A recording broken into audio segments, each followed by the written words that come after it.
morning, campers. It is Monday. Welcome to Midnight's Edge of the Morning. I am Tom Connors. With me, as always, is the boss man. How are you doing, Andre? I am doing good. Good morning, everyone, or good evening, good night, depending on where you are. It's a glorious Monday, and we have lots of fun to talk about today.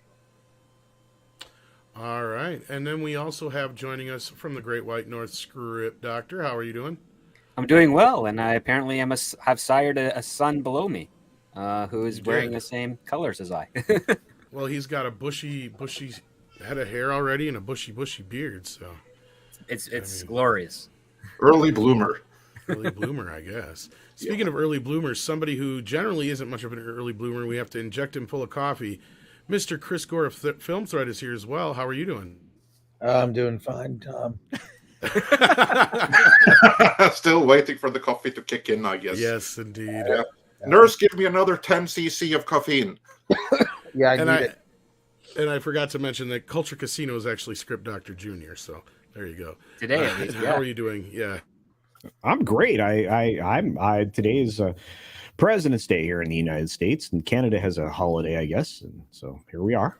So cool. Also joining us while he eats his ramen noodles there, Mr. Paul Chato. How are you doing? I'm good. Because Canada's a socialist country, we only work one day a week. Yep. Every other day is family day. That's right. Every other day is family day. And it's I don't know what the holiday is up here, but I think it's family day. It is family day, yeah. Where we have to go find our family.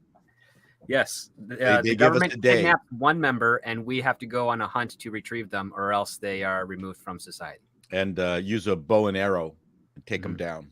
We usually give them a 40-minute head start. I'm all for this. But nice to be here, gentlemen.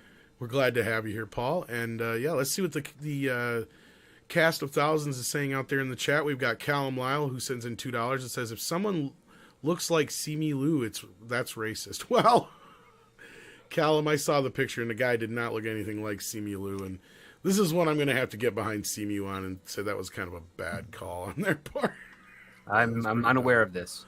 Okay, yeah, I'm unaware of it too. Is this something we can bring up on screen? I'd have to go dig in for the tweet, but okay. So some basketball or sports thing was doing some celebrity lookalike thing in the audience, and I'm sure it was some kind of joke.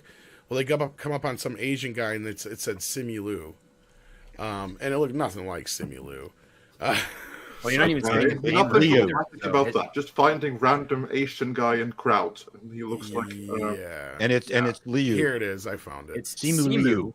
Simu Liu, and his nickname is Seams. So I don't give a shit what his name is. I'm just giving that's how much I care. Don't dead name him. Yeah, don't dead name him, and don't lack courtesy. Let him be discourteous and disrespectful to you. Don't reciprocate that, because then you would be no different. Here's the thing: is I don't give a shit. He thinks he's a bigger star in his own brain than he is. Oh, yeah. Stop it! This is not the topic. I'm sorry. That is funny. It is kind of funny. I can't tell the difference. What? Who were the most insulted? I'm curious. Was it Simu himself? Was it the guy in the audience because he looks horrified, or was it some random nobody who wasn't even involved who got offended on behalf of all Asians everywhere? Well, he doesn't look like Simu. Simu's the one. Seaman, whatever his name is, he is the one who seemingly is offended here. He said it wasn't cool, which again, like I said, I kind of get where he's coming from in that one. No, he doesn't look like Simu at all. No, doesn't. I mean, if you wanted to make a joke, he'd be like, I clearly don't have glasses. Yeah. Yeah. Well, I mean, it would prove he had a sense of humor about himself. It would. Which clearly actually it would be something he would have said about a decade ago, but he wouldn't say it now because he's not that person anymore. Yeah. Well, having a sense of humor about yourself is a very likable trait. Look at Paul Rudd. Yeah. I mean, there's a lot we can complain about Ant-Man and the Wasp, but for the most part, people, Paul Rudd's just likable. He has a sense of humor about himself. Look at his recent, press tour for Ant-Man. They're goofing on him. He's Olivia Colman called into some radio show he was on. There's a clip of it online. It's pretty funny. But Paul Rudd has a sense of humor about himself. Simu Liu does not. Nope. And No. that's going to be a difficult. It's going to make it more difficult for him going forward. So did he respond badly to this? Is that the Yeah. story? If I was That was him, his I would retweet, go. yeah. I would go. I can't tell the difference. You could be my twin brother. I mean, I would actually go for it. Yeah, right. lean into it. He doesn't do that at all. He even claims that it's racist. Oh, good for him.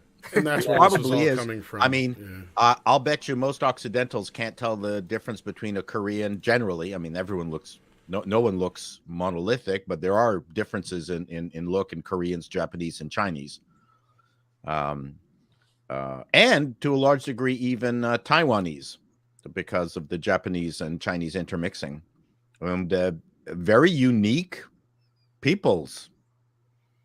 Maybe because I lived in Chinatown in Toronto for 4 years, I'm able to do a more reasonable job of not mixing everybody up. But yeah, I could, like, I mean, for instance, what was that movie about the geishas, which actually featured Michelle? Yeah.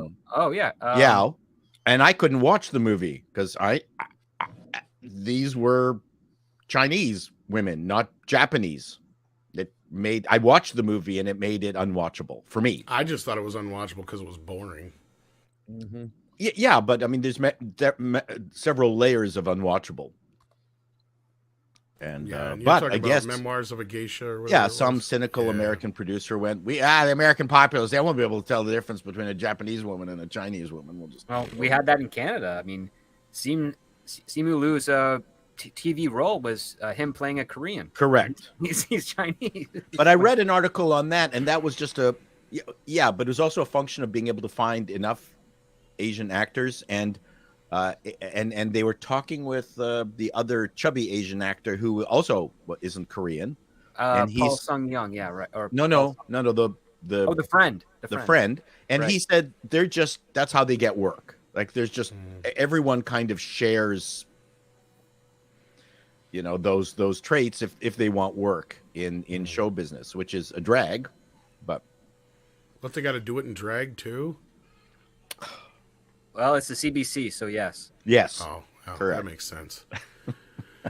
No, I thought it was kind of silly, but I saw that too. Yeah, but it is what it is. Let's see here. We got Callum, who also says Last of Us 2 game was an excuse for Neil Cuckman to project his fetish. The TV series is his way to show his idea for an SJW utopia. Well, the series is really popular. There's that. You want to talk about... I know you've been watching it. Yeah. Has anybody else here been actually watching it? Yes. But I fell asleep during last night's episode. So I only saw about half of it. But you were busy. Did you sleep because it was boring or because you're just so strung out?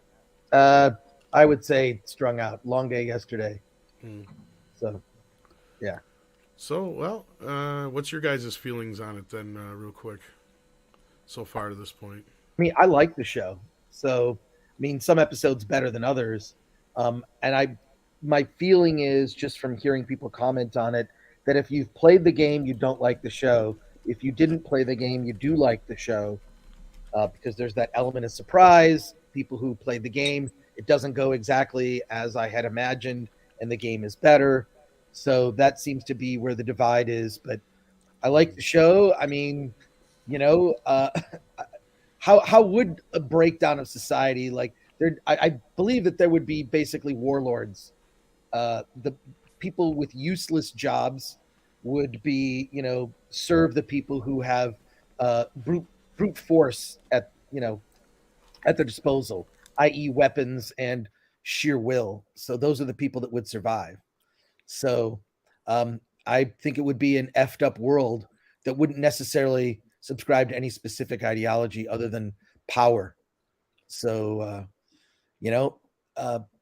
I like how it's progressing. I find the character of Ellie to be the least likable. Unfortunately, she's the lead. I like her. I love her character. Yeah, what I'm hoping is that this is her. She's sort of a, she should just listen to Joel. Her, like she should just at times shut the F up and listen to Joel. So I find her annoying. My hope is that she will learn that she should listen to Joel more carefully, or have at least know that she has a lot to learn from him, and come to appreciate him before he's dispensed with a Hockey stick. golf club. Well, they'll change it to a hockey stick. I wouldn't have a problem with that change. It's a hockey stick in the game. Is it a hockey stick in the game? I thought it was a 5-iron. No, maybe. I can't remember. Anyway, so The golf club. I find her character just grating at times, just because it's like, you're making stupid choices. And I don't think that there needs to be more consequences for her stupid choices so she can learn, because I believe pain is how we learn. So not enough pain has been inflicted on that character. So I'm hoping that she grows and changes, and that this is just the young, innocent, naive Ellie that will grow into a smarter character, or at least one that I care to follow beyond season 1. So there's my take. From what I hear, it'll make a great video game someday. Yeah, exactly. Callum Lyle says, lastly, a new god of America is called gender, and the idol is the rainbow flag, and trans can do whatever they want, and male and female are feeling. Is this in Last of Us 2? I don't know what that's a reference to, but I would assume so, because that was what his last super chat was about, was Last of Us 2 game. Gotcha.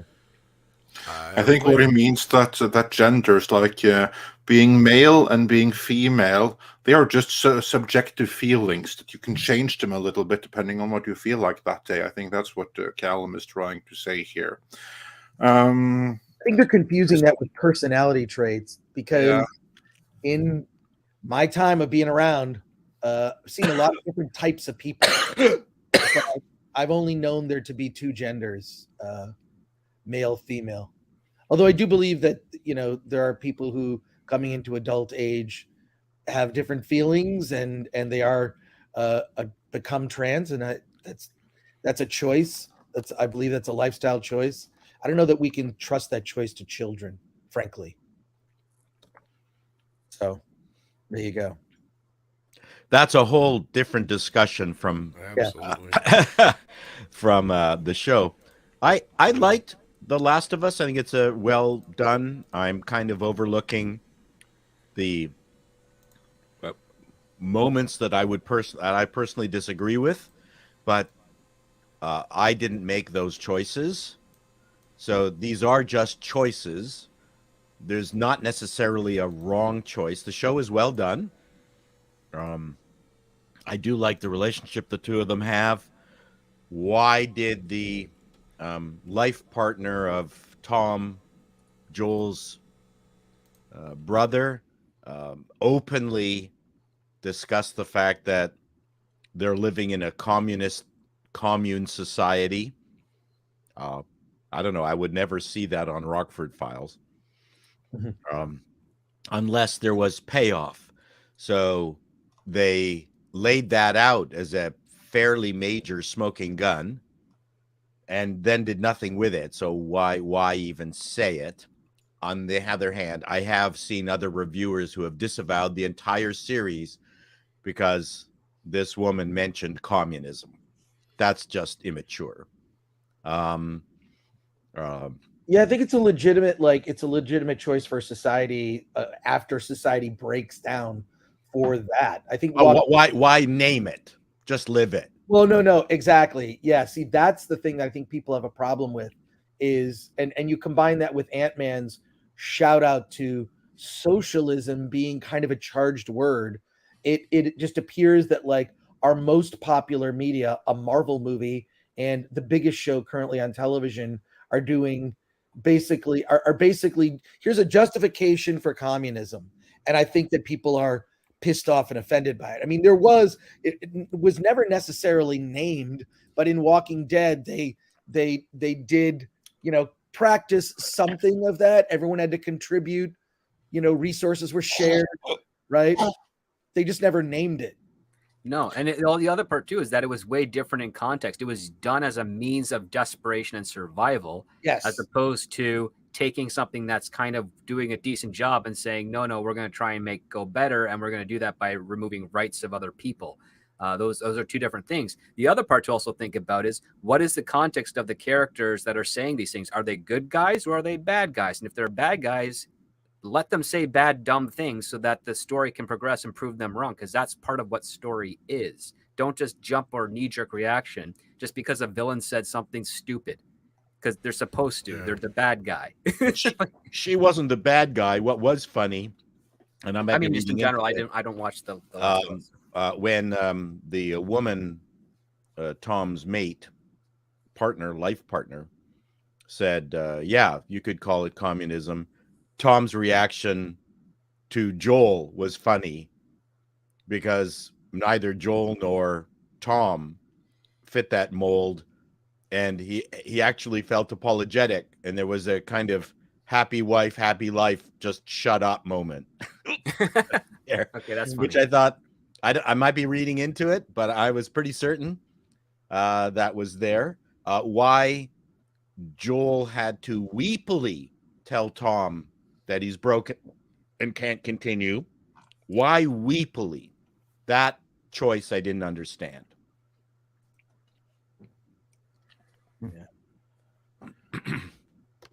So I guess I don't have to wait too long though for the game. He could have just said it stoically in his regular way, but in the game, I don't know. I don't think Joel is weepy in the game. I mean, I did watch a walkthrough, but again, that was a while ago. Why did the producers make that choice? It didn't add to the ending of it. It didn't add to the way it resolved to have Joel almost weepily cry that he can't continue, and Tom, it should have been, "Hey Tom, I'm broken. You fucking take this girl. I'm done." It wouldn't have made any difference. But the directors and producers or whatever made the decision that Joel had to be a basket case. That wasn't satisfying to me. But like any show, they returned back to its normalcy at the very end. Until he got stabbed in the gut. But that was pretty cool. So it's all good then? Yeah. Yeah.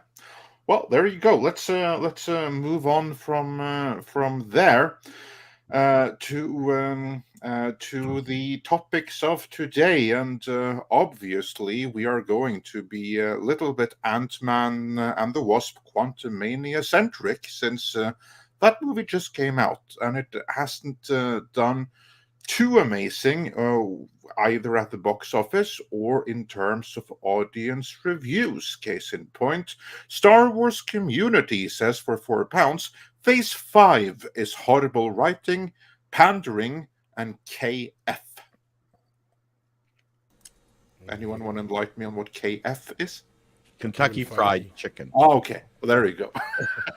Thanks for that. Phase 5 so far isn't doing any wonders. Before we get too far into that, I just wanted to say Callum Lyle sent this too and said that gender thing was something Drunk 3PO said on Geeks and Gamers and said it much better. Okay, so something was lost in the translation, evidently. So now we know where that came from. So, okay. Back to Marvel. Yes. So, back to Marvel, into the... Anyway, back to Marvel. I didn't hit that. I don't know who hit that. So, Ant-Man and the Wasp Quantumania opened this weekend. And it didn't do too amazing either at the box office or with reviews and audience feedback. We're about to get into the box office. But before we do, now we have the full panel here today. And of course, I've seen the movie. I wasn't too impressed by it. You all remember Cultured Casino's review from Friday, which was basically, yeah, it's in focus, and the director failed to run up to him and take a dump on his chest. So that was good. And that was pretty much the best that you had to say about it, Cultured, wasn't it? Yeah, I can't actually find any other way to describe my movie-going experience, so I'm going to let those words stand. Yeah. Script, did you see the movie? Do you have any thoughts on it? I'm in the same boat as you, Andre. If this were, I mean, it's better than what we've seen in Phase 4, but that's not saying much. Over the overall, with regards to Marvel, if you were to rate it against the best one, it's not even in the top 15 or 20. But it's somewhere in the bottom, or maybe 15, 20, although that bottom is starting to get pretty crowded now. Mr. Gore, we haven't had you on since the movie opened. Let's have your Ant-Man and the Wasp Quantumania, and that's a mouthful title. What's your review of it? What's the verdict? It's a 5 out of 10. It's for me, it is better than what we've seen in Phase 4. I thought Phase 4 was middling. Wakanda Forever, for me, being the worst of the last phase, along with Eternals. But there are some positive aspects to Ant-Man and the Wasp Quantumania, one being Paul Rudd. I think is still very likable. I think the book ending of the Welcome Back song, I quite enjoyed. The sort of humor that played out with him writing a book and, reading his autobiography at a book signing, I thought was very, very funny. I thought the ending where he kind of realizes, did he actually save the world, or is there a dark threat looming because of his actions, where the movie gets kind of serious for a second and then it goes back to the music, which is funny. It's in character for Paul Rudd. He's the highlight. Michelle Pfeiffer looks amazing. Shocking. She looks great. I don't even think they actually de-aged her in the flashbacks.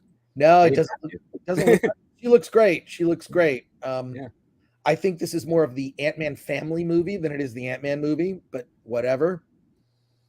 I thought Jonathan Majors as Kang is promising, especially in light of the He Who Remains, which was in Loki in the final episode of that season. So there's positive things, and I will say this: I think you're wrong, Andre. I think that audiences generally are positive on the movie. If you look at Rotten Tomatoes score, it's in the 80%. I saw it with a group of people. About half of them liked it, and half of them didn't. But even the ones who liked it did admit they've got Marvel fatigue, right? But I would say though that you say that it opened in the 84% range on Rotten Tomatoes, but when you look at what Marvel movies tend to open to, that's not great. Yes, but that's again part of the fatigue, the Marvel fatigue. People are experiencing Marvel fatigue. It's bad Marvel movie fatigue. But I mean, look, there can be too much of a good thing. There's a reason that phrase exists. So, I mean, look, if Ant-Man and the Wasp Quantumania was in Phase 1, we might have been losing our minds, right? If that was a Phase 1 movie, but it's not. We're 30 movies in. So, and how many TV shows? I think it's very telling that, it's been announced that certain television shows, Marvel TV shows, are on kind of permanent hiatus or hold in development. And, they moved the Marvels. The subliminal imagery in that Marvels poster is shocking. Donald's, you mean? It's not so subliminal. Yeah, Tom, you have to bring that up on screen here when you can. Yeah, but so many other things. I feel like Marvel's getting convoluted for normies. Just incredibly convoluted. There's so many bizarre plot holes, and you cannot think about this movie too much. I think the comparisons to Star Wars are not warranted. I don't know what I mean, other than I guess parts of the Quantum Realm city look like Coruscant. Other than that, I see no valid comparison to Star Wars. When I think you're comparing something to Star Wars, what comes to mind for me is tone. And there was nothing about the tone of that movie that felt Star Wars to me. It was very Rick and Morty. Yeah, it was Rick and Morty-ish. They have to stop hiring those writers. They really do. They're not very good. Or they haven't proved to be good outside of Rick and Morty. But they don't have Dan Harmon to get the best out of them. That's probably. Yeah, that matters. I believe that, a competent creative leader matters a lot. But you look, for me, it's a 5 out of 10. I think Yellow Flash said it was a 6 out of 10 for him. I think it's on the lower end, but it's not the worst of Marvel either. No, that it most certainly is not. But I think part of it also is, I mean, we're getting into spoilers now, but the two end scenes, you got the one, end credit scene where there's the stadium of Kangs all being brought together for what end? I don't know. I guess they're going to have a meeting. You have Rama Tut in there, among others, sort of different incarnations of Kang. Then you've got that sort of tag at the end with Kang looking like a Frederick Douglass from, I don't know, early 1900s, 1800s, whatever. Giving a little show presentation about time. And there's, of course, Loki. So it's a plug for the TV show. But if you don't know that, if you don't have Disney Plus or have the TV show, I find that a complete waste.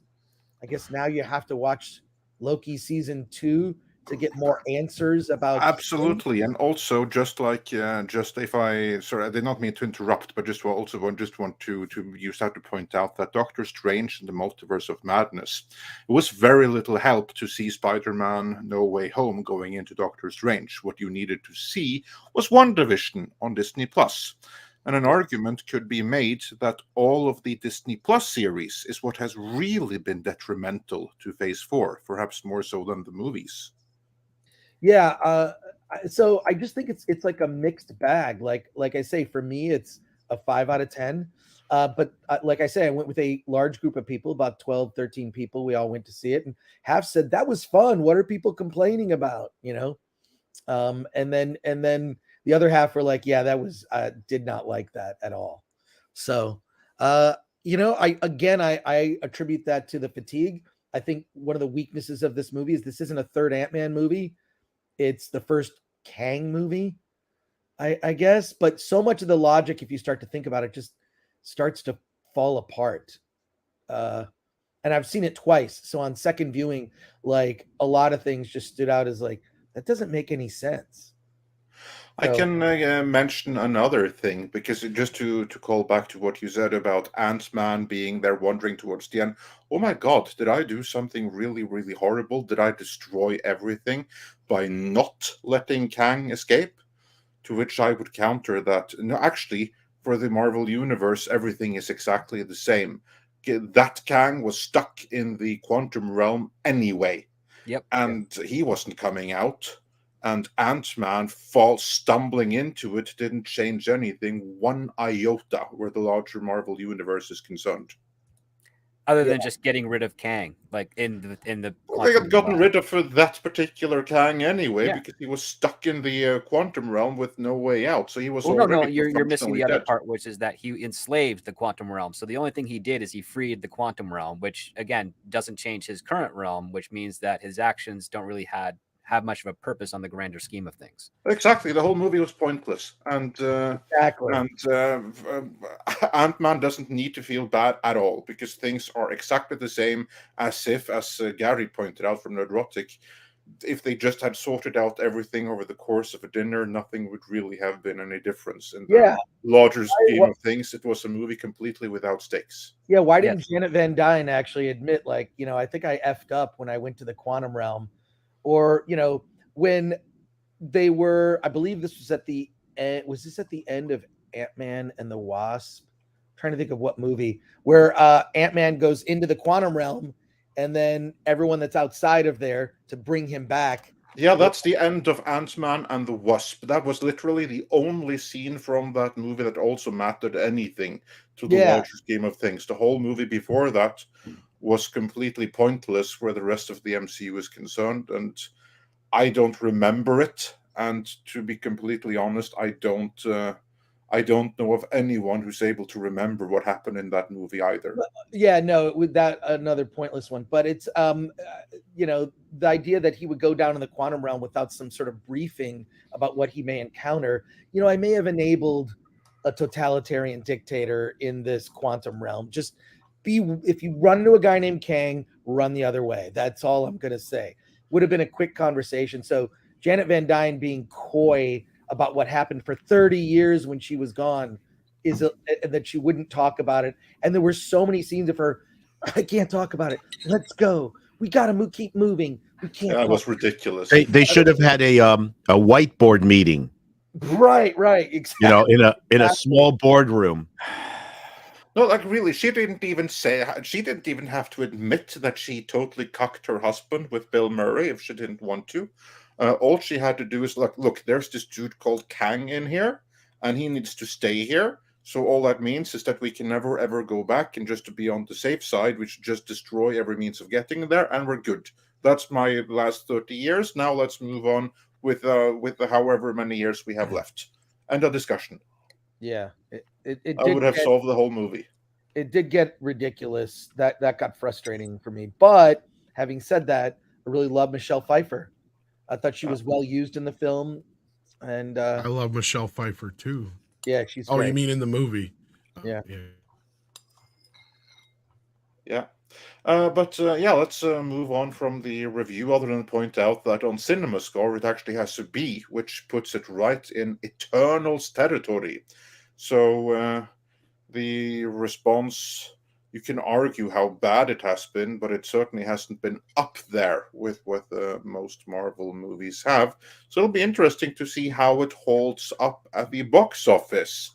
Now, we do have some box office indications, and Cultured, I trust that you have a reasonably good grasp on the box office. Both what were the expectations going into the weekend, and how did it do towards the end here? Did it come in before Culture starts?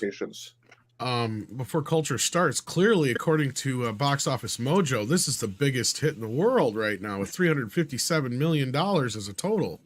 That can't be wrong at all, is it? I believe Valiant Renegade had something to say about that. Did they double the worldwide? They did this again. Remember, I can't remember what movie they did this before on, but I believe it was another Marvel movie. They added them together to make it look like a big ass number when it's like, no, that's not the true. The true number is more like the 239 is the full worldwide. I'd imagine. Yeah, basically, what they did is instead with international, there they have put in domestic plus international, and then they have added that again for the worldwide, whereas in reality international is the 239 minus the 118, and the true worldwide is 239, right? It's which actually makes more sense, because once you subtract it, it's closer like 120, which means basically split between the two, which is more like we normally see. Yeah, but they're adding in today.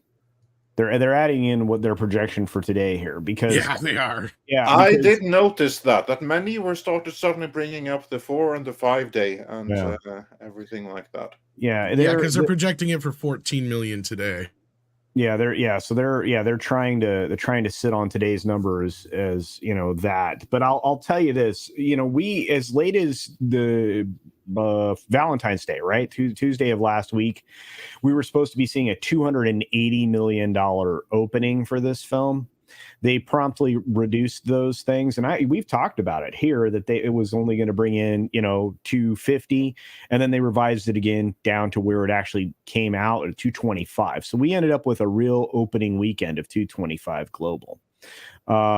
It's very, very strange that you're getting these numbers reported by Box Office Pro and other places as completely misleading and disingenuous would probably be a nice way to say that. But it only did somewhere between 102 and 104 million in its opening frame domestically, and we were already seeing a substantial decrease in interest in China, where it didn't open huge, but it opened okay, and those numbers are already projected to go down. So even though this film was one of the first Marvel films to get back into China for an opening, that's timely. I'll describe it that way. The numbers are not going to be good in China, so China's not going to help this MCU film, and I think we're already seeing it head downward. We're going to see quite a substantial fall off going throughout this week, despite the fact that it's a holiday here in the United States and a holiday in Canada. I think that once we get past this Monday, this thing falls off a cliff, and it will probably be one of the worst performing MCU films that we've had outside of maybe Eternals. Yeah, because the movie needs about when you take the budget and we of course we don't know any details here, but when you take the budget and the assumed cost of promotion into account, the movie would need somewhere between 600 million in the low end and 700 million in the high end. Yeah. Just and to that's break even. assuming it's not as expensive as Wakanda Forever. They've set a $200 million budget. $200 million. If we go with that, that doesn't count reshoots and everything either, probably. No, but if we just go with the numbers that they have, then at the very, very, very lowest end, this is so low that it's probably not real. They need 600 million to break even. Probably the break-even point is closer to 700 million. And at the domestic opening of barely 100 million and 226 million worldwide for the total 4-day opening weekend, 5 if you include Wednesday where it opened. That's a tall order. That means it's going to have some excellent word of mouth in order to get to that point. If it has meddling words of mouth, that isn't looking too good. And also, in terms of expectation, I happen to remember this. Going into the weekend, the studio expectation was 280 million worldwide. Now, that's not what they wanted. Of course, they would have liked it to be higher, but that is what they thought it would get, reading the tea leaves. Now, the actual number is then closer to 225, 230 million. So that's an underperformance relative to expectations worldwide by 60 million, including China. So that's hardly a flying start for Phase 5, is it? Well, basically, you're looking at it has to do anywhere between 3 and 4 times what it's done its opening weekend in its entire run now. There ain't no way it's going to be able to do that. I mean, we never had high expectations for this movie anyway, but I believe the studio had higher expectations in this. And as we pointed out, they were already hedging the headlines early on, right? Because the original projections for this film were pretty high. And then they brought it down and down and down and down and down. And it settled around 105 million for the actual weekend proper, right? Culture, that's the actual number.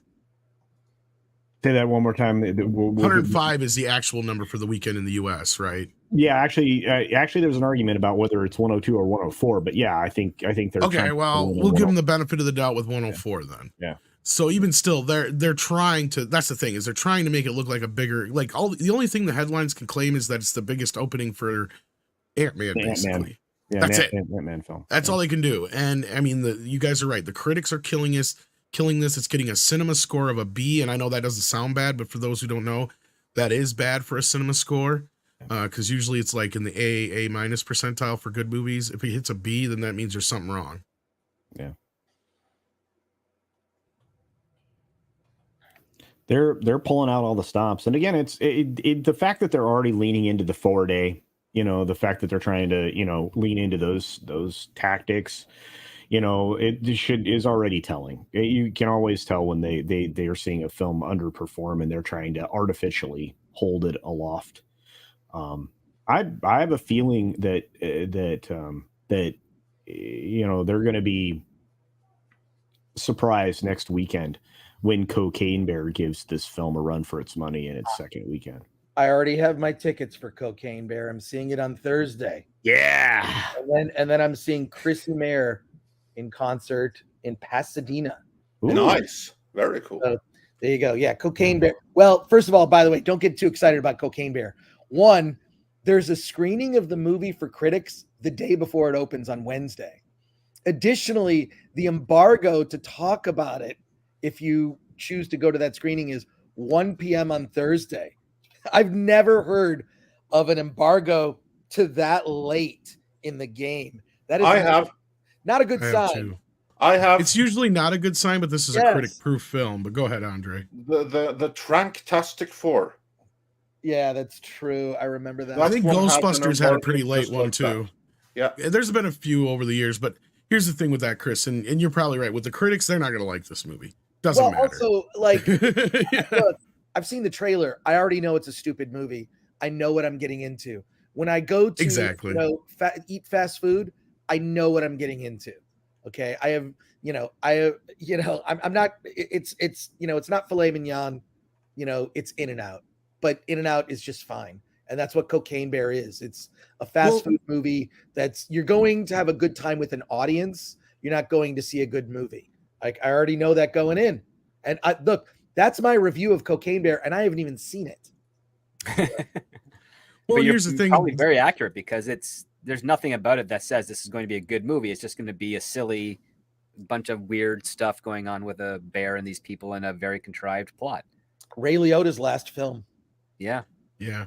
Well, and as I was going to say, they're actually projecting it now at around a high end, about $36 million for the opening weekend. I'll bet it didn't cost that, Well, here's the thing is, what happens, and I brought this up last week too, but what happens if that movie actually bumps Ant-Man off the top spot for its second weekend? And yes, I don't see that happening. I think it could. I think Ant-Man will be number one, but it'll have a significant drop. Significant. So there you go. I say never on that, but we'll see here. I have a feeling it'll come neck and neck at the end of the weekend. They'll be like, maybe Cocaine Bear did take the number one spot. The only thing that Ant-Man has going for it is it has all the big screens. That's the thing. Kind of like with Megan. Like, I'm still convinced Megan would have made more its opening weekend had it more screens to open up on. Because I had talked to some people and they were complaining about it too. It's like, yeah, we got Avatar and their two biggest screens and nobody's in the theater, but we got Megan selling out. I'm looking forward to Cocaine Bear. So when I see it on Thursday, I'm going to be really excited to talk about it on Comics' show Thursday night. Puss in Boots only took a 5% drop, according to somebody in the chat. Is that true, Culture? A soft drop? Let me look. It's at 5%. Wow. And that movie's on video on demand, and it's still playing in theaters really well. Well, only goes to show that if you have a really good movie, people will want to see it on the big screen, even if you have the small screen alternative. Well, the thing is and you're probably right, Chris, because Cocaine Bear is rated R. But can you imagine the heads that would roll come a week from now, Monday morning, if Cocaine Bear does happen to dethrone Ant-Man on its second weekend? Well, I will say this. I'm very excited that they're giving away free gummy bears to anyone who buys a ticket to Cocaine Bear while supplies last at AMC theaters. Are they laced with cocaine? Ooh, possibly. Sweet.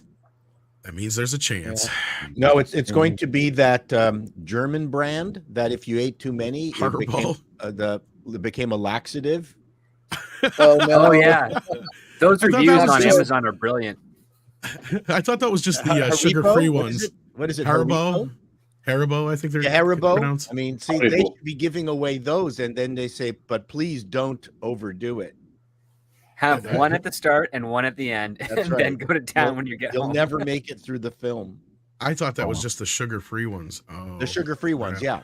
Yeah. Okay, I was going to say, I just ate a whole bunch of the real ones. Some kind of their own sugar-free product. Substitute that's also a laxative. Yeah, in some of those reviews, I think after a while, people were just making some up. Yeah. What? The internet making stuff up? The script is right. To read.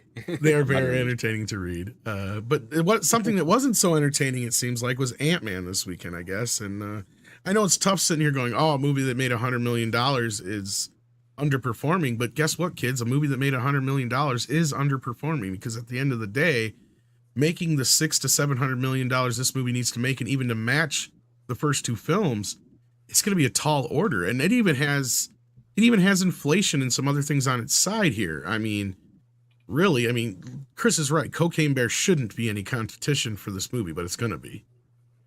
I remember when a movie hit 80 million, and that was like a monstrous hit. Yeah, well, they cost less to make back then. Yeah, I don't think Cocaine Bear is going to be. I don't think it's going to be an issue. I think it's a totally different market from Ant-Man.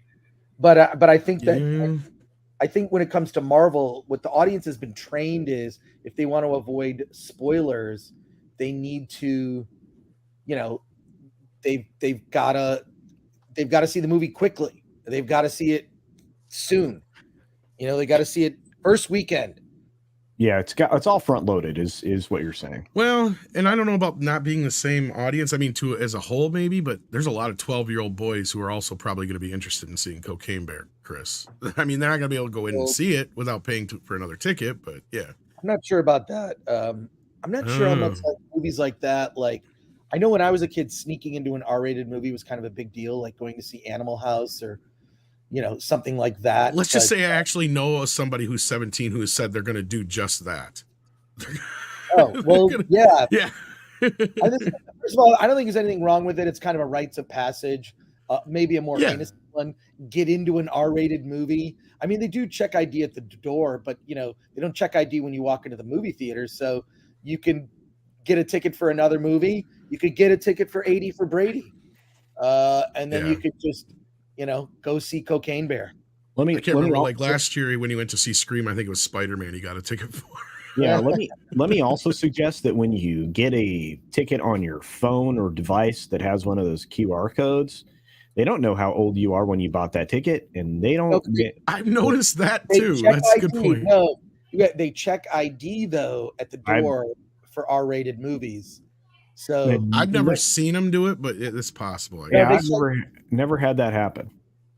Yeah, well, at the theater I go to, they check your ID just to make sure it matches that your account with the QR code matches who you are. They always do that. But you're also in California where everybody's breaking into your car right now as you speak. Yeah. Dude, the crime is out of control. I can't deny it. Like downtown Los Angeles is a shit show, and even up Wilshire Boulevard, it's god awful. It's embarrassing. It's embarrassing. Let me put it to you this way. Then I know this is a little tad off topic, but crime is so bad around there. The guy who does all those fancy, like, when people rip off the Amazon packages off the porch, and he has like a machine in there that'll spit out all kinds of confetti. The glitter bomb guy. The glitter bomb. That's it. Glitter bomb guy. Yeah. Let's put it this way. The crime is so bad in that town that a bunch of criminals just bypassed a expensive headphone set because it was too much to deal with. So they're moving on to the next thing. It's like they don't even bother with some of these products anymore because they're like, it's too much to deal with. I'll just move on to the next thing. So they had to make it smaller so the criminals would actually steal it. Well, that's weird. Yeah. And then they figured out they would only steal it if they put it in the back seat. Yeah. These guys are, because they're getting smart. They realizing that some of these things are just that. They're like bombs or trackers. So you mean the glitter bombs are now in smaller boxes, so it's more inclined for them to steal? Exactly. Yeah. Because when they had it in a bigger box sitting out, they wouldn't take it. They wouldn't take it. They'd look in the back because what they would do is they'd break the far back window and they're popping open the trunk to see if there's anything in the trunk. Yep. If there's nothing in the trunk, they just move on. They ain't going to bother with anything that's in the front. Yeah. They actually have scout cars that go by. And then it's just amazing how sophisticated they are. And they actually put air tags in them to track where they were taking them. Yeah, it's crazy there. But it's actually probably a good place for us to break. Let's grab some super chats here so we can get into Roald. What do you guys say? Cool. Honestly, there's really not much we can say about Ant-Man until we see how it plays out next weekend. Really. Yeah, I have just one final question about Ant-Man. I want to hear all your thoughts here. Mr. Chato, we didn't hear anything from you based on. I've not seen the movie. Exactly. And based on what you've heard, at least, about Ant-Man, how excited are you for the rest of Phase 5 going forward? Not really very much at all. The television stuff is uninteresting. They're backtracking on the Marvels. It's none of it sounds good.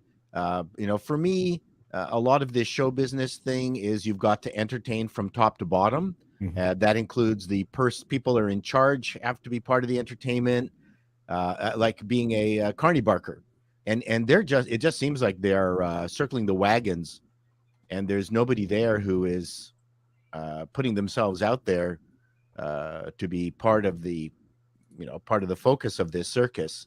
It feels very pathetic, and a real downgrade from the Phase 1 and 2. What was the final movie? The Snap movie with Iron Man? War? Infinity. Yeah. So that's the Snap happened in Infinity War. Endgame. Endgame is where the final. That's where the Snap was undone. What phase was Endgame? The new Snap. Yeah.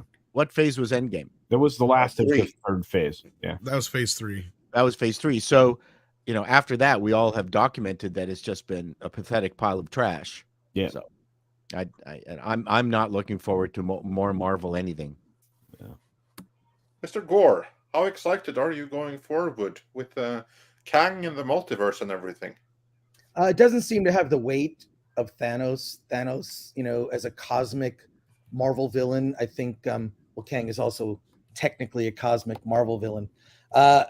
It seems like, as much as I do really like Jonathan Majors' performance, I just don't think it has the weight of Thanos. It doesn't have I don't think we understand even Kang's goal. It's to rule with a bunch of like stormtroopers whose faces look like you picked it up at a Lamps Plus. I don't know what the goal is. I understood what Thanos' goal was. He had 2 goals.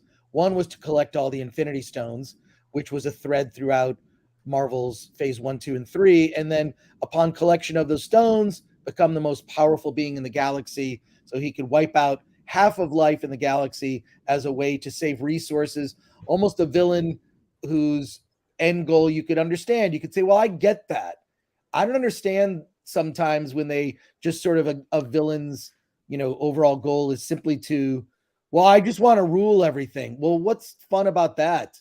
Anyone that's ever been in a managerial position knows how little fun it is to rule over anything. It sucks. Well, they have that beautiful scene in Superman 2 where Zod's getting bored, right? Because he's your dominion over all you rule, as I was the day before and the day before. Yeah, exactly. That. It's like so I don't understand that. Thanos didn't want to rule. He had a goal, which was, in a way, it could be argued he wanted to help save the galaxy in some form.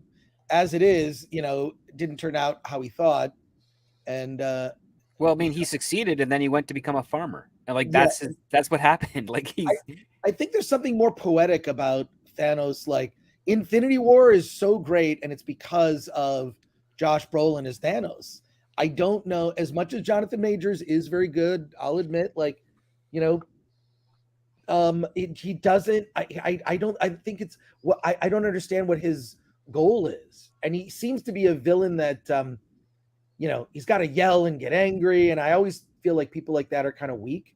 The scarier people are ones that just like Thanos, have control. He almost felt kind of sad. It's like, well, I have to do this. Like, you're in my way, so I guess I'll kill you. But he didn't kill people like willy-nilly. I think he could have killed all the Avengers on that planet with Tony Stark. He could have killed everybody and, didn't, just sort of like, all right, I just need to get this thing and leave. So see you later.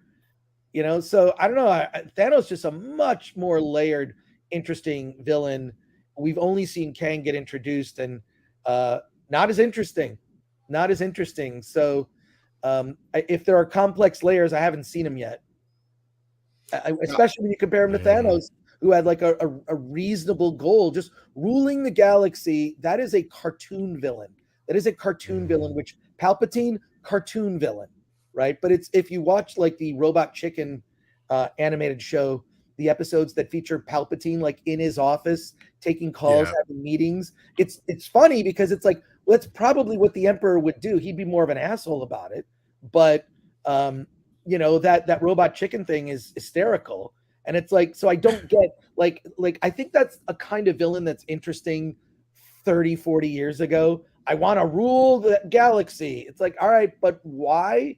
And that's what made Thanos such a great villain, is that he had reason. You understood the reasons, like, oh, I get it from his point of view why he wants to do this. I still think it's horrible, but I understand his motivation, right? He's seen dark things, and he sees the way to save the galaxy is to wipe out half of life as a way to, quote, save the galaxy. And that's where the stemming of the ruling of the galaxy is. It's a form of control, because the villain is anti-chaotic, even though the very act of them trying to control brings about chaos. But that's what they want. Like Emperor Ming, he rules Mongo because it's the only way it's stable. And he thinks he's the only one keeping it stable. And then Flash Gordon comes in to threaten that stability. And that's where your conflict comes. And he's also trying to expand that. So every time he sees a planet, he's like, either I will destroy it or I will rule it. And the effort is to basically, if he wipes it out, he's still got control. And if he rules it, he has even more control and more subjects to further allow him to expand his control. That's where you get into the depth of the cartoon villain of ruling the galaxy. The problem is that there haven't been any competent writers and creatives within Marvel for the last phase and now this one to even explore those options and make them understandable and threatening and demand the urgency of our heroes to combat. Yes. So yeah, I think it remains to be seen. I think the audience it doesn't seem to have the weight or the gravitas of Thanos or the urgency, because we knew as soon as Thanos got those Infinity Stones, we knew that he was all powerful, and it wasn't much of a battle once he got all of them, right? It just pretty quick. So what is Kang trying to do? He sat there forever in this quantum realm and couldn't fix that energy source because he couldn't get to it because he didn't have Pym particles. I find it hard to believe that he waited decades to have Ant-Man fall into his lap he could use him as a pawn, dangling the death of his daughter to go into this area to get his energy source thing. It was the amount of power that he had. You'd think he'd be able to reverse engineer or discover or make his own form of Pym particles. I mean, the MODOK guy did that very thing for Yellow Jacket. Yeah. MODOK, who was terrible. See, that would have been made more sense. And I haven't seen the film, so I can't comment on how it goes. But I hate that point when you have that in a movie. It's like the only way this thing works is if somebody randomly does something out of the blue. And it's like it's so contrived. Like, you're right, but like it would have made more sense had they had MODOK already trying to do it for him, and him failing, and basically MODOK, accidentally saying something about Pym or is the only one who can really do this. And then he has a motivation, right? Like, that's the difference. Is you got to give him some kind of motivation. You can't just happen, because otherwise it's just circumstantial, and it's like, okay, you're just lucky they did that, I guess. Like, they are constantly breaking their own rules, and they don't even do it in creative ways. And I counted no less than seven different contrivances in Ant-Man and Wasp Quantumania. This happens because plot needs it. Because we didn't write the story very well to begin with. Yeah. And again, they wasted they wasted MODOK, in my opinion. They wasted so much stuff. What about Kang? Did they waste him? And how interested are you for the rest of Phase 5? I think I answered this question. I have no interest in the coming films. The only thing that could interest me is a new Spider-Man film. But absent that, I'm out. I've been out on Marvel now for a while. I think the Eternals permanently poisoned me, because you would think that the Eternals would fight against Thanos just because it's in their programming to preserve all life that they possibly can so that they can sprout another Celestial. But hey, I mean, I could go through all the problems from Phase 4 through this first film in Phase 5 and tell you there's no saving any of this now, because nobody cares. Script. Is there any saving any of this? Oh, of course. Always a form of saving it. When you have new management, everything that comes in, you can always restart, reboot, redo, renew.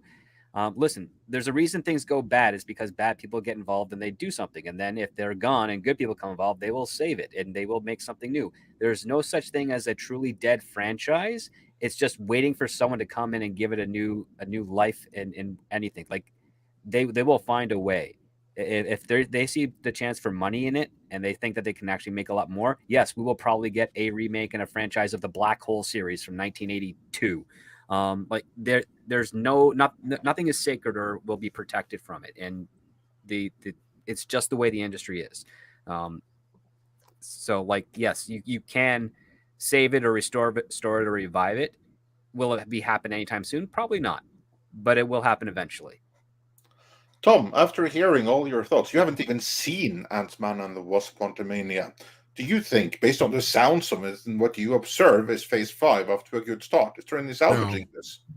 No, this is a horrible kickoff. I mean, I don't know if Ant-Man was necessarily the movie I would have used to kick off this phase anyway, and I don't think that was their original plan, but it doesn't freaking matter at this point. Like, I have nothing but apathy has kind of set in, but I mean, script's right. I mean, I'm getting to the point where I'm like, it's time to just reboot, right? It's like, you've crushed yourself under the weight of this idea. You tried it. It works only so far. Now you know how far you can push it. And I mean, granted, there's other things they could have done, but it's too late. Too little, too late at this point. I don't even give a shit about the X-Men or Fantastic Four anymore. Outside of Deadpool or Guardians, I don't give a crap about anything they've got on the roster. So, and to me, Guardians is like just to finish off the trilogy because that's been more self-contained anyway. So whatever, and Deadpool is self-contained. So. As for me, I think that there is salvation. I don't think there's any need to reboot everything, but they do have to get out of where they are right now. I don't think the multiverse saga is going to work. I do not think that Kang works at all. I've already put this in my video on it. Jonathan Majors, yeah, he's fine. He does the best that he can, but the problem is the writing. Culture was able to spot 7 contrivances. I'm sure there's at least that many. No one is really written well. You have actors that shine because of their own ability, but not because of the scripts, and that is what betrays John Majors the most here. He really has nothing to work with. He's written as a clown and a cartoon villain, which I think is intentional because it was. I remember him once saying when he was cast in conjunction with Loki season 1 that his background from clowning was a big part of why he was chosen for the role, which to me is not a great start. Not much gravitas there. So you need a change of pace, change of people behind the scenes. Get out of this whole Kang multiverse universe drivel. Find some way to get out of it. Take it to street level. Do like Daredevil. Do some Deadpools. Do some Spider-Man, and then gradually use the Fantastic Four to go cosmic again. Maybe with a Nihilus. That's how you fix it, in my book. But the way they're doing right now. Yeah, carry on, Chris. It doesn't matter. These movies have already been announced. The train's left the station. Any sort of desire on your part as a fan to just say they need to reboot it, irrelevant. It's not happening. They've already announced at least what the slate is. There will be some, rearranging chairs on the deck of the Titanic, but it's not changing. We're committed to this. I mean, you can see it all the way, phase 5 and 6, and you see where this is all leading. So we're stuck with it. That's the way it is. Can they make some course corrections during it? Sure. But what you're getting is what you're getting. You can look at all the movies scheduled. There are some open slots. The Fantastic Four, I think, will change things, but I don't really have faith that the current people running things will be able to do a Fantastic Four that's accurate, at least to the comic book, and will also resonate with a modern audience. I don't know how they thread that needle, because they also feel. That's my problem too. I think they feel too obligated to, basically cater to the modern audience rather than the people who've been reading these things for decades, as what's kids. Ironic is that. What's ironic is that what they say the modern audience, it's actually not true, because the modern audience is rejecting this. So we don't know what audience they're catering to. That's the question, right? That's my point. I don't know how much. I mean, look, they moved the Marvels, which is already shot, by the way. And I think I've pointed out several times that Alan Ings saw their little teaser trailer and scene, and he just looked at it and said, it's a show for young girls that should be on Disney Plus. And don't be surprised if that movie plays in theaters. They spin it that it's a hit, and then it shows up on Disney Plus in a short window. Just prepare for that. But there's nothing's going to change. As much as we can sit here and bitch about it, it's not going to change. This is what's happening. I mean, you're going to see things like maybe the Echo and Riri Williams Ironheart show maybe those will get canned. And there was an article, I'm sure you guys went over it, suggesting that they're getting delayed till next year at the very least. Delayed or pulling back, and I think that's wise. I mean, there's too much of a good thing, but any hope that things will change, you can make course corrections, but they've committed to this. And I think that Feige has laid this out where he's planned it without the people who really got him into the position that he's in. And by that, I mean a very successful phase 1, 2, and 3. That decade was magical. It will not be repeated. And some of the key players who were part of the, architects of that plan, Jon Favreau, James Gunn, the Russo brothers, are not as actively involved in Marvel anymore. It's all on Kevin Feige. We're missing the checks and balance guy in Perlmutter too. Perlmutter, yes. Also got Joe Johnston. Sorry, Joe Johnston was another. Joe Johnston, Perlmutter. Yeah, these are key people who helped build that Marvel brand to what it is. That like got it to this place of like, oh my God, a decade of the 22 movies leading to this ultimate climax. I mean, they're not going to repeat Endgame. It's not going to happen without the spine, sort of the story spine of Steve Rogers, Tony Stark, and their relationship. Without that, I mean, what is the thread? That's why I look at like when Simu Liu was trending on social media because of this moronic comment. I was like, oh, I forgot that they made a movie called Shang-Chi. I completely forgot. That was so many movies ago, right? And there's even that little button scene at the end with him and Awkwafina's character talking to Captain Marvel and Bruce Banner. And what was the point of that? Are we going to see that pay off in the Marvels? I don't know. I don't really care. I mean, but it's just this is where we're at. We're stuck with it. And, there may be some highlights here and there. I think Guardians 3 should be pretty good, although that poster really got me worried. With Karen Gillan, basically. Looks like we actually let's get into that because we have a question here. Callum Lyle, he wonders for $2 is Nebula trans in Guardians of the Galaxy 3 now? I mean, she's Mr. Gore. What is up with that poster? Well, it's possible that her head gets put on a different body. I mean, it wouldn't be the first time that happened in science fiction or fantasy. That's happened. One of my favorite movies, the head that wouldn't die. Or the brain that wouldn't die. By the way, they recently did a remake of that movie. Some indie filmmakers remade that film in that style, that sort of 1950s cheesy acting and whatnot. It's actually pretty good. But I love that film. So something could, and then maybe, is he making a comment? Maybe. Is he not? Maybe. But she looks like a dude. The body. This may be more someone in the marketing department. I was going to say, I'm not even sure James Gunn has anything to do with this. And there's another thing that sticks out to me too, is that is not, there's no way that's Chris Pratt's body. He is much more built than that. So I'm wondering if this is a case of, now you might be one of the few people who actually knows what I'm referring to when I say this. This is Groot's body either. It is definitely not Groot's body. I think it's a complete fake. No, because that's Elm and he's Oak. No, but Chris, you might remember the whole Pretty Woman controversy on the poster. If anybody in a panel does, it'd have to be you besides me. Okay, well, you don't. Well, that was when everybody realized that was definitely not Julia Roberts on the poster of Pretty Woman, the famous poster. Right. Okay, yeah. And they found out it was, because it was a body double, and they just put her head and his head on two completely different people. So maybe it's a case. Richard Gere's body either? Nope. Because he was in a suit. Nope, it's not Richard Gere either. It's two completely different people. I actually showed the image of the original image. That happens all the time in posters and marketing materials. It happens all the time. So it's fairly common, but it's just so blatant that it's a wimpier version of Peter Quill and a more manly version of Nebula's body, especially in light of, like, if you just put photos of her character side by side with that picture, it's embarrassing. It's just another not so secret hidden agenda. I think he's just a bad artist. Well, I mean, an artist, that's a photo shoot. I mean, look, if you're going to put the head on a woman, maybe hire a woman. So, maybe they thought Nebula that it was a guy because it didn't have hair.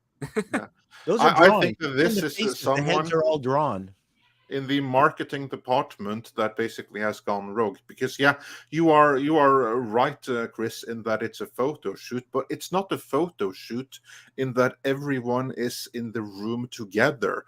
On the contrary, like the way that these posters are made is that you do in the individual stills with all the actors, and they don't have to do their shoots at the same day, and then they're put together in Photoshop, which is why you have like the same basic pictures recurring in multiple posters with slightly different stances and stuff like that. Everyone who wants some fun, go and check like the movie posters with a team like this over the last few years. Like, for instance, check out the original Avengers poster. That's a good example. Just look at all the different constellations that came in. different characters in different places at the poster. I really liked what they did with the Hulk in that original Avengers poster, where they put him meant that he had to kind of be like Godzilla size to have like that scale. But anyway, so here it was a photo shoot, but obviously the actors were never together. And if someone in marketing decided to go rogue and put in a little bit of the not so secret agenda, because the marketing department at Disney reportedly is full of people like that, I wouldn't be surprised that this is something that James Gunn never saw or even signed off on. He might be furious at this. It depends. People like Christopher Nolan are very involved in the marketing when it comes to the trailer and what you're allowed to use and the poster. I think it just depends on the director. I would expect that James Gunn would probably at least get run by him, but that's also, it's not someone rogue, because a rogue person in a corporation, it's enabled by a lot of different people, because there are way too many sign-offs that have to happen for one rogue person to have an influence. It's definitely just a group of people that are letting it by. I think it just may end up being a plot thing in the movie. It may end up being that Nebula, her head is put on a dude's body. I mean, it looks like Sean Gunn. Oh, in that case, you can kiss. You know, it's funny you say that, Chris, because that's exactly the first thought I had. Is I'm like, it's like they put it on Sean Gunn's body. Yeah, it could be Sean Gunn. It's weird. Like a head swap from, like, Mars Attacks. I mean, well, I'm not sure if it's in the movie proper, but I'm like on the day when they needed the poses, like they just had Sean sit in everybody, and then yeah, no, I'm not kidding either. Like totally, and like I think Chris might be right, and then whoever did the airbrushing paint, because Paul is right too. They did do some manipulation with it, but these are actual photos that have been made to look like they've been painted. They're actually real photos. You can tell. But I wonder if then at that point they just didn't manipulate her like they should have to make it look like a female instead. Because other than Chris not being as swole as he's supposed to, I mean, really the rest of it is fine, I guess, for the most part. I think everyone's spending too much time on this poster. I well, think I'm not disagreeing with that. Talking, then mission accomplished. Yeah, exactly. Look, but, subliminal imagery in marketing is like that's a staple, dude. Like, there's so much stuff that you could, once you become aware of that stuff. That's why that Marvel's poster with Captain Marvel and Photon and Ms. Marvel is. See if you can bring that up. The Ms. Marvel. It is. That one is clear. Somebody drew lines on it. It's right there in front of you. And let me what's see so if I can funny get is, that specific one. Yeah. I don't want to say who, but I was in a group chat of people, and none of the women in the group chat recognized what it was. And it's normally because that's a view that they don't normally see. Well, does that make sense? This is true. It's like us guys, we are the ones who actually do get that view. We get that view. I'm not so gonna, it's like obvious. So, but I feel like it's very, I mean, look, my prediction, Captain Marvel comes out as gay in that movie. That's what's going to happen. This is what you're talking about, right? Yep. No, there's a different one. There's It's a more literally subtler this one. line. Okay, well, there's a few different ones. There's a more of a subtle one. That's like, yeah, it's Well- way more subtle if you just draw the lines. It's in Gary from Nerdrotic's feed. Oh, I but- haven't seen so- that one. But yeah, check that one out, because it's more interesting, because it just, all it is a couple lines, and when you just draw a couple lines, it's like right there, very obvious. But no, my prediction, I'm saying it now, I may not be the first. Captain Marvel comes out as gay in the film, had a relationship with Photon's mom, because I feel like that's kind of where that was leading. So if you break down a photon, you get a pi meson and a muon. Yeah, and also, hasn't Kevin Feige already said that we're going to have a gay character? It's like, it was always Captain Marvel. I mean, like, to me, it's kind of obvious. So I actually don't care or have a problem with it either. It's just like, oh, okay, cool. You know, I mean, I never was super enamored by that character anyways. So it always seems like that's where she leaned. So why not just fully go for it? You know? Yeah. Well, there's that one too, but all the girls in the Toxic Femme are pointing out how it's basically shaped like a vagina either way. So yeah, like, Well, it's like you don't need the lines to point to it, but it's interesting that Bree is the butthole. Yes. Bree is the butthole of the team. in this case, yes, she is. In the other one, she would have been the hole of stuff. Yeah, depends a little bit on exactly where you place the drawing, but I will say I do prefer this to like the all-seeing eye that we have, or like the eye of Horus that we have gotten subliminally in most of the, or actually pretty much all the Marvel posters since the original Captain Marvel. This is a huge step in a better direction, you ask me. And for those that haven't seen it, just do yourself a favor, go back to the older Marvel posters and look for the all-seeing eye. It's there, staring right at you. Now it's all about the JJ. But let's get into some of these super chats before we get into the Roald Dahl news, before we lose everybody. Star Wars Community says Phase 5 is horrible writing, pandering, and Kevin Feige. I think we got this one already, but that's the one that got us onto the topic at hand. Philip M says, good morning, panel and Chato.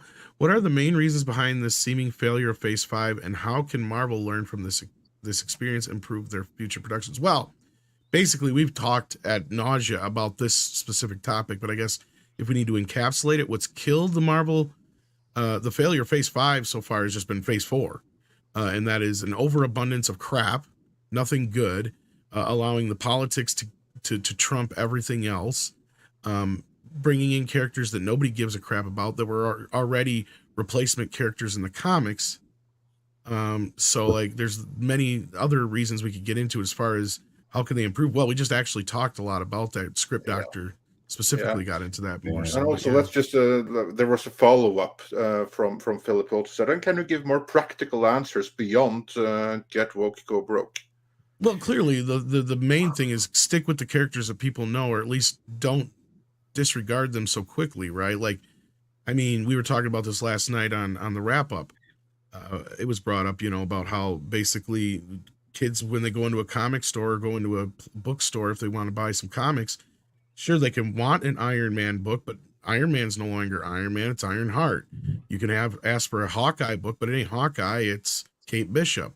And that's kind of what they're moving into on the shows and movies. But prior to that, a kid who wanted to go see Captain America in the comic book shop, at that point when the movies were coming out, they were turning him into a freaking Nazi. Yeah.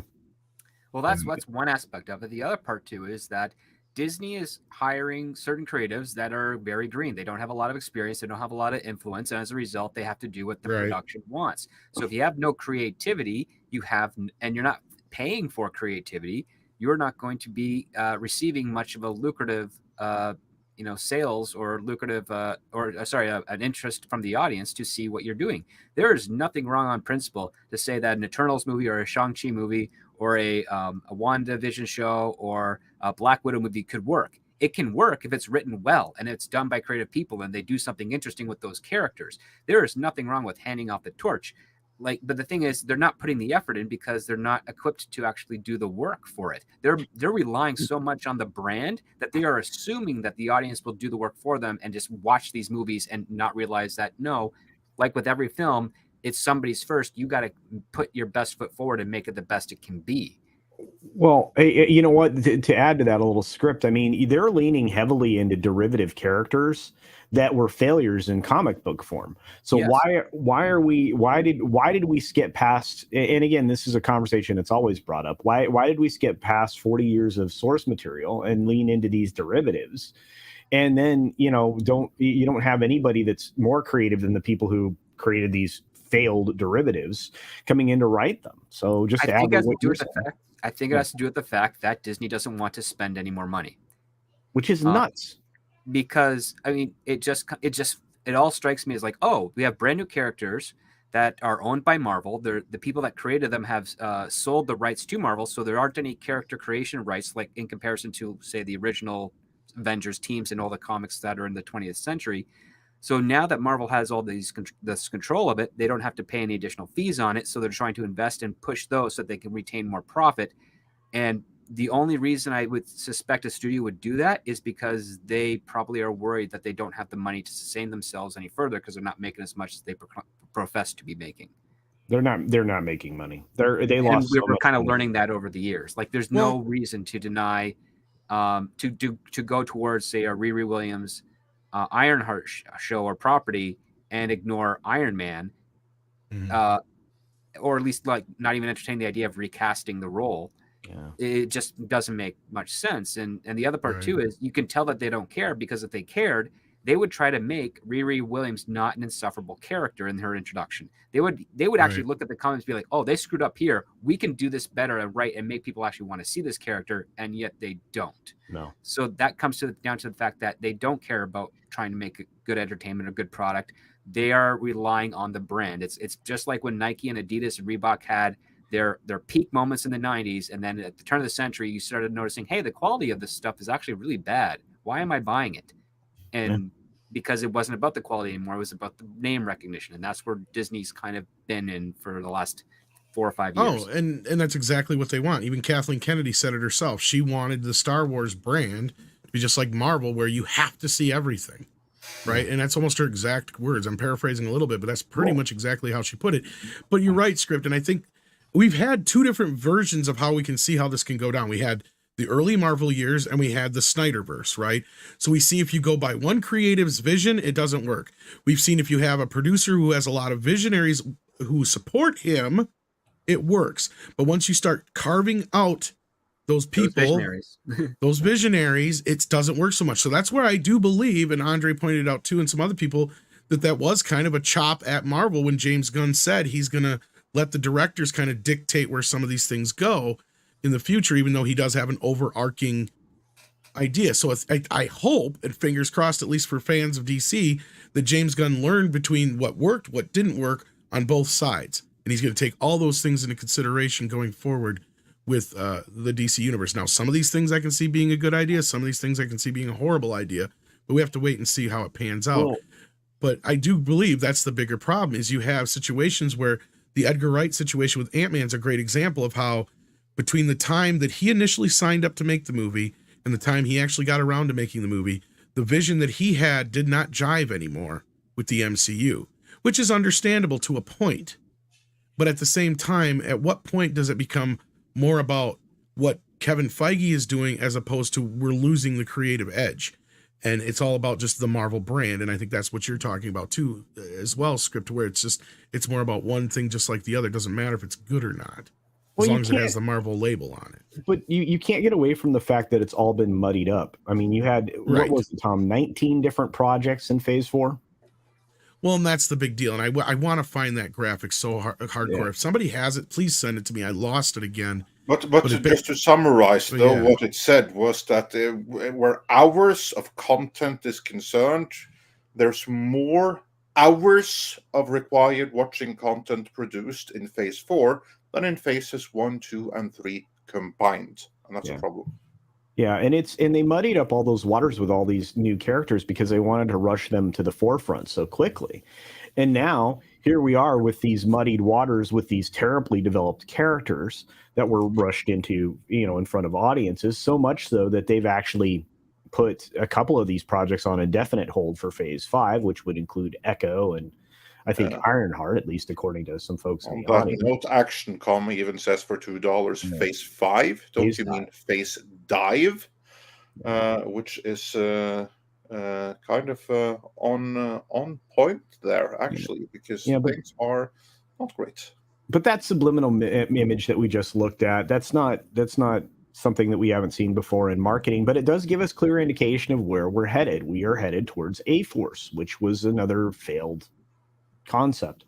So we're heading into Marvel failure. Phase Dive is that, and I don't know what was Phase 6 called. Somebody came up with a brilliant name for it, but Phase sucks.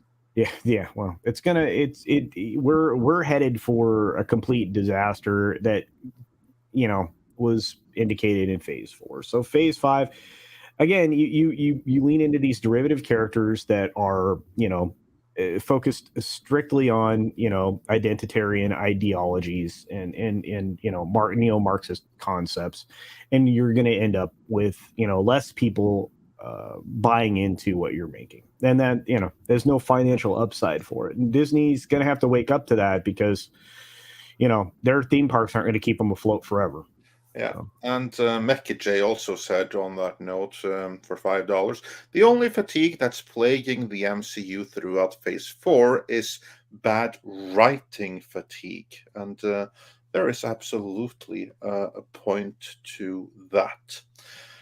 And then let's see what else you had to say about Marvel, and also on Phase 5. Cinema Journal says for $4.99, I have a theory. What if we're building up to the redemption of Wanda? Maybe she comes back as the only power that can defeat Kang. That sounds more plausible than I would like it to. Yeah, actually, that does. That's a pretty solid theory. I don't know if Disney Marvel is competent enough to pursue that. We'll have to wait and see. Yeah. And David Lutz says for $5, if the energy core got real big, why didn't Kang just build a real big ship around the really big core? Problem solved. Dumbass, you guys keep me sane. Kang There's was logic to that. Dumbass. Yeah. He built a city. Why couldn't he build a giant ship for the? Yeah, he had the magic suit. As long as that's powered up, he can do anything. His power comes from the suit. Now you're sounding like my wife. She wrecks everything. You sit there and you watch Lord of the Rings with her, and then she goes, "What's with the horses?" I said, shut up! Like, go away. Well, your wife is obviously a sensible woman. And also, before we move on, everyone, we have more than 2,000 watching. Please smash that like, everyone. And before we move on with the super chats, we only have Chris Gore for a limited time here. So, Chris, before you have to go, let's get into the next topic here, which is Roald Dahl. Because what has happened is that Penguin, the publisher of the Roald Dahl book, certainly in the UK, have decided that he's a little bit problematic now. So they hired some people who specialize in diversity and inclusion and sensitivity, basically censors, to go through them and to rewrite them, to make them more acceptable to modern audiences. Now, many in the chat have been very curious about your thoughts on this. So, Mr. Gore, how familiar are you with Roald Dahl, and how excited are you to check out these newly approved versions of his books? Well, I'm not excited about it. I grew up reading Roald Dahl when I was a kid. I read Willy Wonka and the Chocolate Factory. It was Charlie and the Chocolate Factory. Or Charlie and the Chocolate Factory. Yeah, they keep they change the movies, Willy. Yeah. Yeah. So I read Charlie and the Chocolate Factory. I read the sequel, The Great Glass Elevator. It's brilliant. I love that Roald Dahl, as a so-called writer of literature for children, never spoke down to kids. He famously didn't really like kids. So I think in many ways he's like Willy Wonka, that character. But Great Glass Elevator scarred me as a kid because there's a weird element of that where, you know, his grandparents are made younger through these pills. They take too many of them and they become unpeople, which is vaguely described in the book. And I that concept always haunted me as a kid. I think I read it in 3rd grade. I was a voracious reader as a kid, not just comic books, but a lot of science fiction. In any case, I love Roald Dahl. Love Roald Dahl. As I said, I think his strength was never wrote down to children. He was very matter of fact, and he built a world in your head that was fantastical. I saw both last night. I watched Paul. I watched your video on this topic, and then I watched Robert Meyer Burnett. Great video, by the way.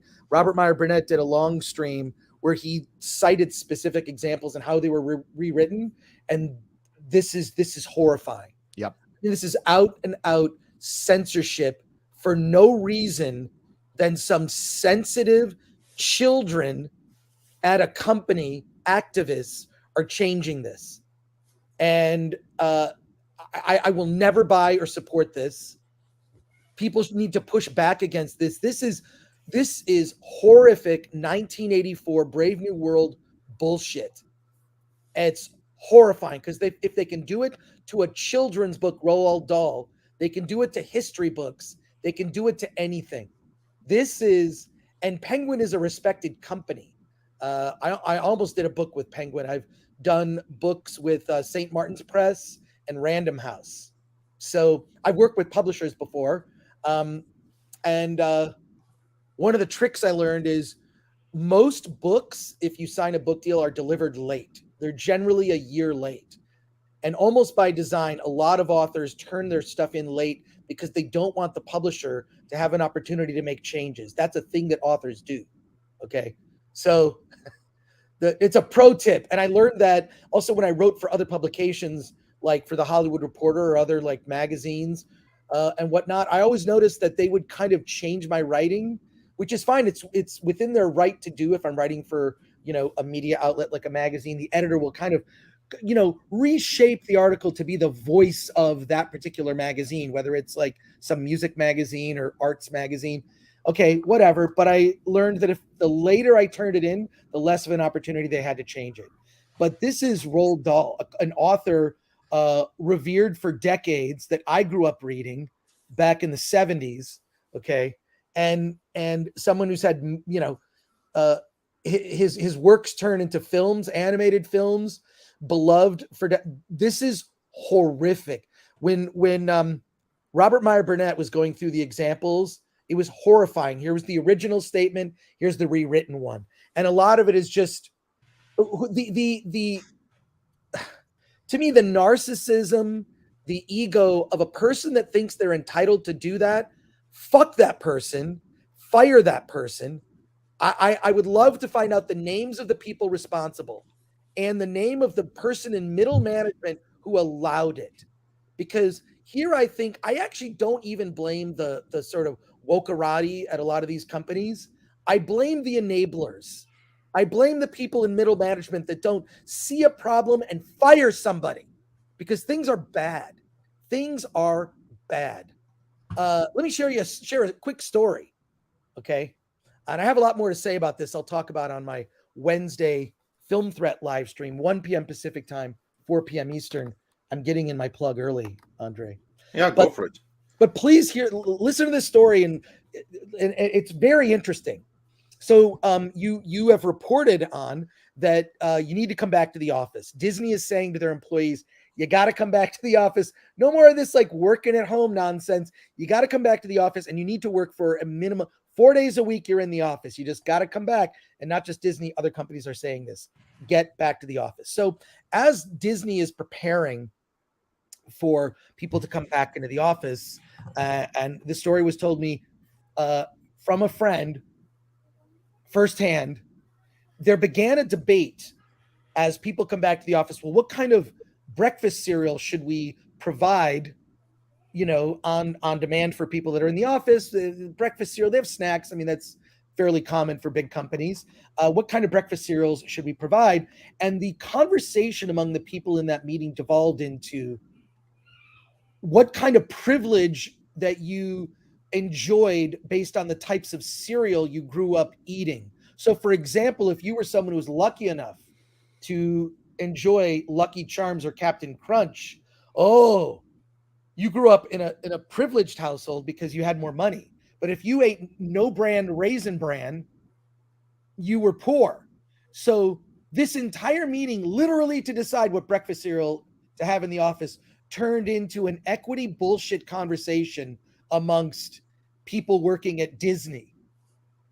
And these are the types of people that like they contribute nothing to the company.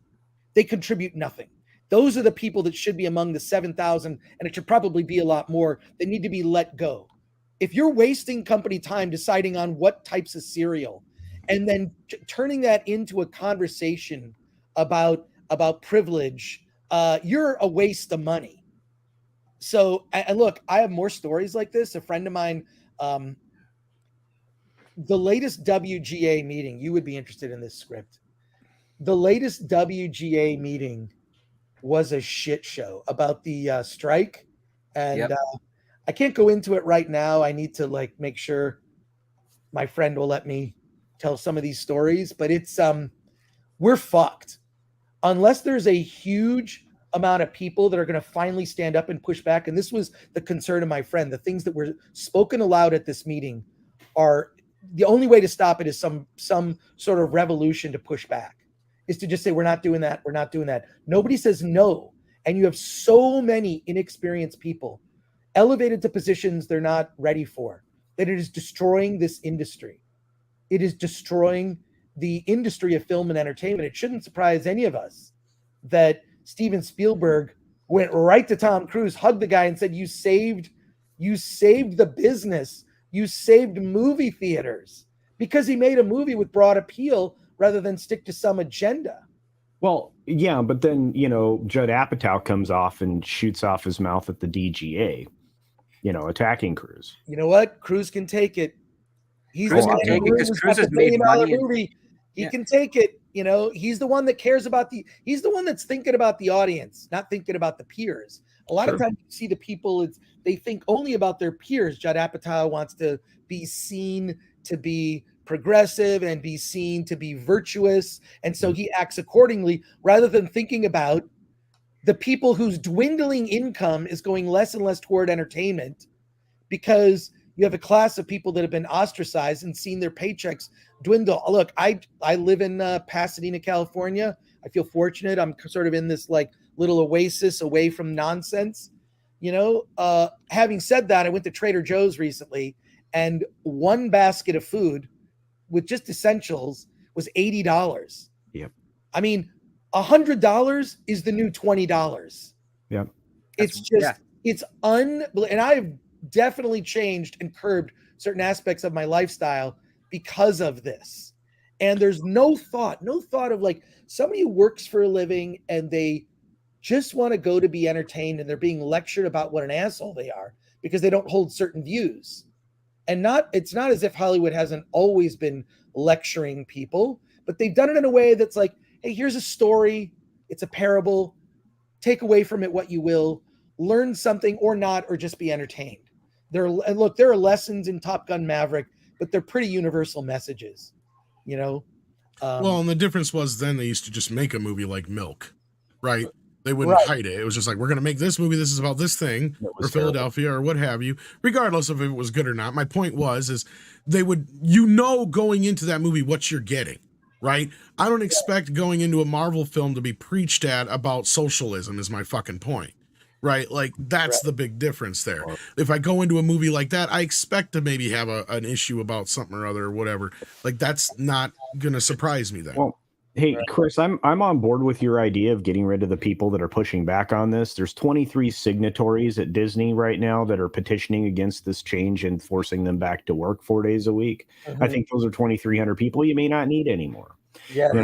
Amazon right now is trying to get people to come back for 3 days a week in their corporate offices. They're struggling to get that done. And it's not lost on me that most of these companies are based out of what state? California. Right. So, yeah. I just miss the days when the last time we had a decent film about climate change was Waterworld. Yeah, I mean, Waterworld was a dumb, fun action movie, and wasn't Snowpiercer also kind of the same? Yeah, I think that might have been, and I think there was that 2012 movie. No, that wasn't about environmentalism. No, 2012 was just. What's the one? No, Day After Tomorrow or whatever it was. The other Emmerich one. Yeah. Yeah. Look, but even then, they were just for fun, right? I wasn't trying to preach at you or nothing. I don't know. Al Gore is, guilty of all this. But before we lose Chris here, we have a super chat for you. ActionCom says for $10, Chris, or someone on this panel wants to dab their toe into short films. Any advice? Any Academy Award shorts you want to share? Any shorts in general that the public should see? Yeah, so a couple things. One, just make a movie. My feeling is I see a lot of filmmakers that they want to shoot for the stars and be too ambitious. If you can make a 1 minute short that's interesting, and that tells a story, then you can make a 5 minute one, then you can make a 10-minute one. Although my general review of every short film I've ever seen is it wasn't short enough. If you're going to make a 30-minute short film, you may as well make a feature at that point. So I say stick to under 10 minutes, and you got to walk you got to crawl before you can walk. You got to walk before you can run. So start short. You should also watch a lot of shorts. I actually saw this past weekend all the live action shorts that are nominated for Oscars. I liked about 2 of them. There were 2 that were decent. The best one is one called I believe it's called An Irish Goodbye. And it was a very funny Irish sense of humor comedy that's in the sort of vein of Banshees of Inisherin, about two brothers who lose their mother, who then they have their ashes in an urn, but she leaves behind a list of the 100 things she wants to do before she dies. And so the two brothers attempt to do all those things with the urn, and it's hilarious. Did they cut off her fingers? They didn't do that, but it's a very dark comedy, sweet, funny. I thought that was great. Irish Goodbye, best of the live action shorts. The animated shorts are better. They're generally better. The one that I liked was at South by Southwest. It's called My Year of Dicks. And it's funny because there was a warning at the beginning of this. If there are any children in the audience, please leave now. This movie is intended for adults. And it's about a young woman kind of tells an animated story. This young woman, she's like 15 years old and wants to lose her virginity. And the sort of awkward situations she gets in trying to navigate sex at a young age. I mean, it's a comedy, and it's very, very well done. And then there was another movie that was a stop motion animated movie that is great. It's the title is incredibly long, but it has the words ostrich in it. And it's about a stop motion character that works in an office that suddenly becomes aware that he's a stop motion puppet and not really alive. And it's freaking weird and funny. Those two are great. So if this is playing, I know it's playing at AMC Burbank, the Burbank 8. You can look up this. It's put out by, I believe it's shorts.tv. You can watch all of these short films online. A lot of them are available some are available on YouTube. And check your listings for movie theaters near you. They roll out this program, and sometimes they'll do it at like 2 p.m. on a Saturday, so you can catch it. You will learn so much. And the way that the way that shorts get nominated for Oscars, it's an interesting process. So here's another piece of advice. There's a list of film festivals that are called Oscar qualifying, that if your movie wins as best short film at that particular festival, you then go into a pool of movies that are called Oscar qualified, right? So that then goes to a panel who then decides on the final nominations of 5 movies. So film festivals such as South by Southwest in Austin, Texas, or the Florida Film Festival in Orlando, those are all Oscar qualifying. So if you are lucky enough to get in that festival and lucky enough to win best short film at that festival, you're then qualified to be nominated for an Oscar. So it's still a large pool of movies, but you should look up. And I believe if you go to oscars.org, that list of film festivals is published on the website. So I know way too much about this. I'm sorry for my rambling, but I want to give ActionCom your $10 worth. And you should be watching Film Threat, or the Film Threat livecast on Wednesdays and Fridays, because we talk about this shit all the time. And we also have on guest filmmakers who walk us through this stuff. But that is where I would start. Make a 1-minute short film that tells a story. Not as easy as you think. It's not a TikTok. The people on TikTok are not making short films. They're confessing their mental illness for the most part. I made a short also film. I finished a video where I was talking with my son that he did not want to inherit my YouTube channel. That was Oscar level filmmaking. That was also a very good short film. Yeah. You should put it in for an Oscar. There you go. There you 1 go. minute, eh? I should put in my Batman one too, where he talks about guns. Yeah. And your Muslim uncle says, hour and a half late joke to Chris Gore. His prediction / desire for Ellie, pain. Well, hey, your Muslim uncle. Good to hear from you. Thank you for being a member to Midnight's Edge and supporting the channel. I'll say this. What I mean by pain is how you learn. This is why woke writing tends to fail and suck, is because they don't want to put characters through pain. Because pain is how you learn a lesson. Pain is how you grow. This is true in life. Don't touch a hot stove. You will feel pain. How do you learn not to touch it? By feeling pain. How do you teach a kid that they should get their homework done on time? By the idea that they fail, don't do their homework on time, and then they just from having raised kids, those of us who are parents here, I have a stomach ache. I don't want to go to school. often means I didn't finish my homework. I feel like I feel bad about it, guilty, and sick about it, and I don't want to go to school to be confronted and be accountable for my behavior. So what you do is failure and pain is kind of a part of things, and it's a part of storytelling. Any good storytelling. I mean, look, Raiders of the Lost Ark, Indy doesn't win anything. He's constantly failing. I mean, you know, he's relentless, and that's why we admire him as a character. But in the end, he loses. But I think we always have an affinity for characters that fail. And what's so uninteresting about characters in a lot of these stories, and you could say like Mary Sue type characters, it's a really disingenuous way to tell a story to young women who may look up to those characters, because the lesson is you're awesome. The world doesn't know it yet. That's a terrible message for anyone, boy or girl, to hear. It's like, look, you want to succeed at something, you got to work hard, be disciplined, and experience pain. And that's what I meant by that comment. And this character of Ellie just seems to have things too easy. You know, she's using a gun. She's sort of not listening. Joel is an idiot, according to her. And it's tired. It's tired. I don't know if that's accurate to the game. I've only played about 3-4 hours of the game. But I don't find her character endearing in the television show. But what I hope is that's all a setup for her to learn. You know, I'm probably too optimistic or, you know, hopeful as a person. So I'm like, well, they'll fix it. You know, after Last Jedi, they're gonna stick the landing. And that third Star Wars sequel movie is just, it's going to be amazing. And we're all going to be in tears and it'll be awesome. And it ends up being like a horrific embarrassment. By the way, wanted to point out, because I recently just saw the 25th anniversary in 3D version of Titanic in theaters. Rose DeWitt Bukater, or whatever her name is, in it, at the end of the movie, she's asked what her name is, and she says Rose Dawson. She takes on the name Dawson from Jack, who she met on the ship and had a dalliance with for 2 days, which is almost exactly like the ending of The Rise of Skywalker, where Rey is asked her name and she says Rey Skywalker. What was the point of her renaming herself? It's ridiculous. It was just she didn't sleep with Luke. I guess. I mean, Luke was an asshole to her, deservedly so. He tried to teach her some lessons. She couldn't quite get there. But it was just so funny. It's like, oh my God, J.J. Abrams ripped off Titanic.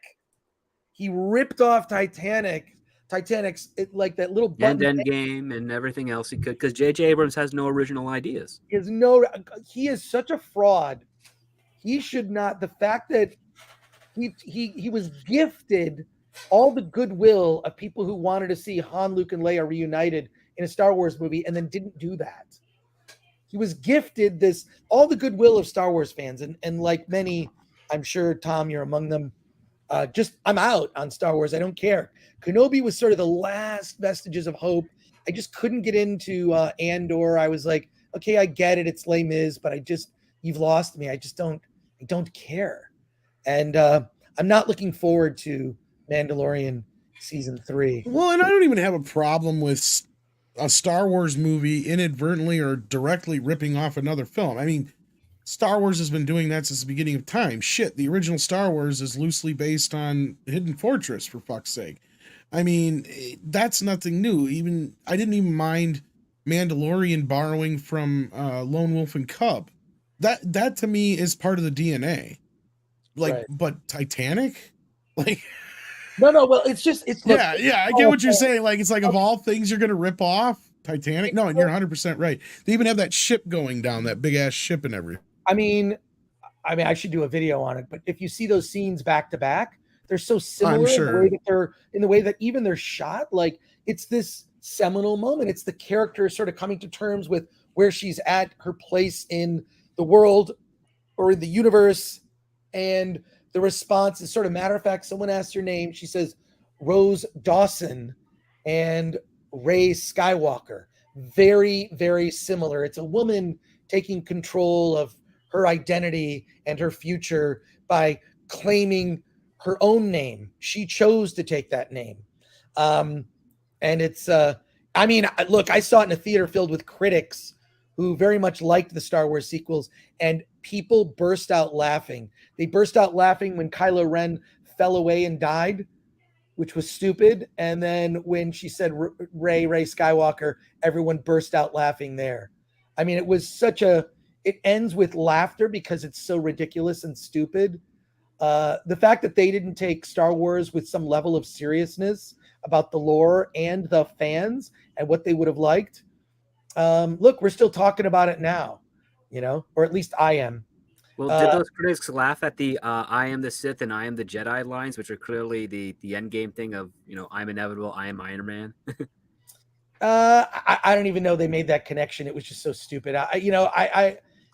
It's just so bad. It's, I've often said it's the biggest missed opportunity in the history of movies was that it should have been a home run. Should have been a home run. And Kathleen Kennedy lied to George Lucas to his face. And there's video of that. I'm sure you've seen it. Oh, yeah. And then went off and did whatever the hell she wanted to do with an agenda. And it's very interesting. It's just very interesting. And I hope that Hollywood goes down in flames. I hope that I almost think it's beyond saving at this point, especially from what I heard at this WGA meeting. The stories that I'm hearing from this meeting, this super secret meeting about whether they're going to strike or not. Holy shit, we're fucked.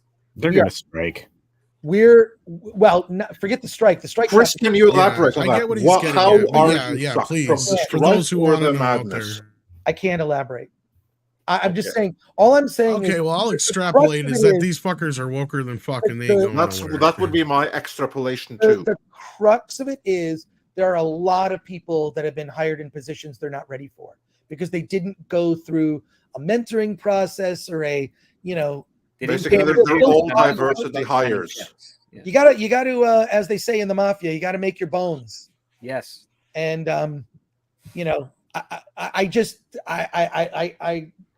it's I'm hoping by Wednesday I can get some kind of okay to discuss some of these stories.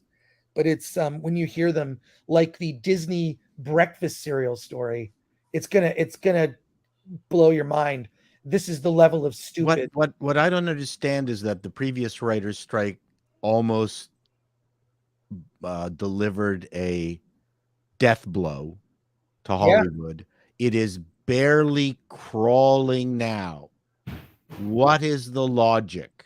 Well, yeah, I have most of my friends that are, screenwriters, they're just like, I'm just going to be a producer now because I don't want to deal with this nonsense. I'm just going to produce my own work. Right.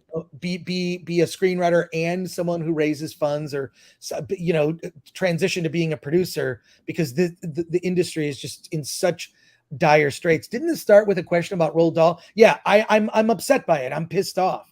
I'm angry about it, as everyone should be. But this isn't just a censorship like we're not going to carry this book in a library. I can almost understand the opposite side of that argument. I'll go, oh, okay, I get it. This shouldn't be for kids, or this is a thing. It's all right, maybe the community will decide if this is appropriate book to, lend out. I just think that first, there should be a whole books behind the counter that you need parents' permission to be able to take that book out. That's how that should work. Like adult magazines, yes.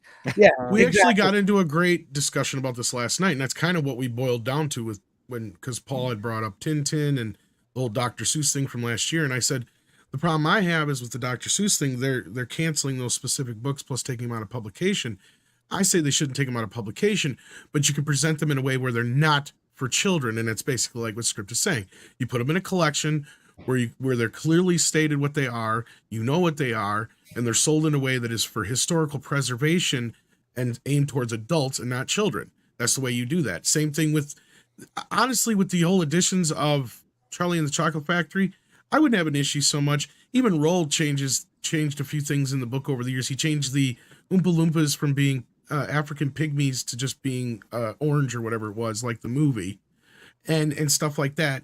But now they're going in and they are deciding what to change, and they're actually changing adjectives and descriptions and other forms of things. Like even Paul pointed out last night, they changed one of the characters was reading one author. Now they changed it to Jane Austen instead. It's like, what the hell? We'll get back into that, but culture has to leave. So before you do, Alf says, culture, please combine Alf and Flash for an emoji for Mikey's sake. And Liam Johnson, you're asking for a lot. Says, happy President's Day and late birthday to Casino. Hey, when was your birthday? My birthday was in November, so I appreciate it. So I was gonna say, we already celebrated that. Also, interestingly enough, it is kind of the birthday of the channel, I think, is maybe a couple days ago. Perhaps that's the reference. That might be what he's referring to. So real quick, before on your way out the door, how impressed are you with the cancellation of Roald Dahl, or rather the censorship? I'm incredibly upset. This you're talking about childhood books that I read, right? You're talking about books that I read. You're talking about a film I love, Charlie and the Great Glass Elevator is fantastic. All of these wonderful creations by this author are being soiled upon by the new generation of malice that we now have that are trying to, culturally convert the entire world to this woke ideology, neo-Marxism, whatever you want to call it. So yeah, I'm disgusted, infuriated, upset. I will not financially support any of this, obviously. Well, that's the worst part, is we probably don't have to, because part of this is being pushed so that every library and school buys a new copy. Hey, and it's riding off the new movie coming out. Part of that conversation is this: you go to your local level of politics, and you get on your school board, and you prevent them from purchasing scholastic books until they stop, this identitarian takeover that they're trying to invest in. Yeah, don't buy any books from a publisher using Orwellian tactics. Yeah, that's simple. And this also kind of dovetails a little bit to what Chris Gore was saying with the WGA. Now I can say this because I'm no longer a member. I didn't make my points, so I didn't retain it. But one thing that is a source of a lot of the problems is they have a showrunner mentorship program, and the selection used to be very difficult it was very hard to be selected for it. And over the past few years, the selection process has no longer been predicated on how good of a writer you are, but what sort of immutable attributes you have. And as a result, you have now elevated a whole bunch of people that were probably maybe 5 or 6 years away from getting into that position anyways. But you've jumped them ahead so much that they're not learning the lessons they need to. And as a result, we as in the industry and we as an audience are suffering from that. Meritless positions of power. Yeah. Well, it's basically you're preventing a person from earning the merits because you're giving them the hand up before they're ready, and it's really detrimental to a career, because I've seen some great talented people get jumped ahead and then completely fall and desperately try to hold on to things, and it just doesn't work out, and they kind of just swirl around as a head case, blaming other people and causing a whole bunch of problems, and it's all blown out of proportion because you're all right. There's no middle management there to check and say, hey, we see the potential in this person, but they need a few more years working through the skills before we can actually give them this shot. Yeah, and speaking of swirling around, Hollywood's doing a fair share of that right now. But I've got to go. Everybody, thank you for having me. Have a great day. Love you guys. Yeah. So long, cool tour. And Chris, before you go, real quick, Aid Robertson says for £4.99, I love Chris Gore. He's a bloody legend. And Snakes and Funeral says for $5, Chris, and they think that Star Wars is still $1 billion franchise. They don't know they killed it forever. They did. It's really disheartening. So any final thoughts on Roald Dahl or anything before you head out the door here, Chris? This is beyond the pale. It's one thing to decide a book is not going to be. First of all, I think it's whenever you hear that a book is going to be banned, great promotion for the book. I immediately will seek out anything Dr. Seuss or whatever if they say it's going to get banned. And they're banned for stupid reasons. This is beyond the pale. This is out and out rewriting the words of a beloved author and also it's a great argument for used books. There's a great used bookstore in Pasadena for those listening that are local. It's called Book Alley. It's on Colorado Boulevard. Book Alley is a bookstore I've been going to for more than 2 decades is a great used bookstore. There's another great used bookstore downtown LA. Solicit and give money to used bookstores. We're all gonna have to buy media that's pre the year 2000, because that's when this stuff began to break. This is beyond, and there needs to be more people speaking up about this.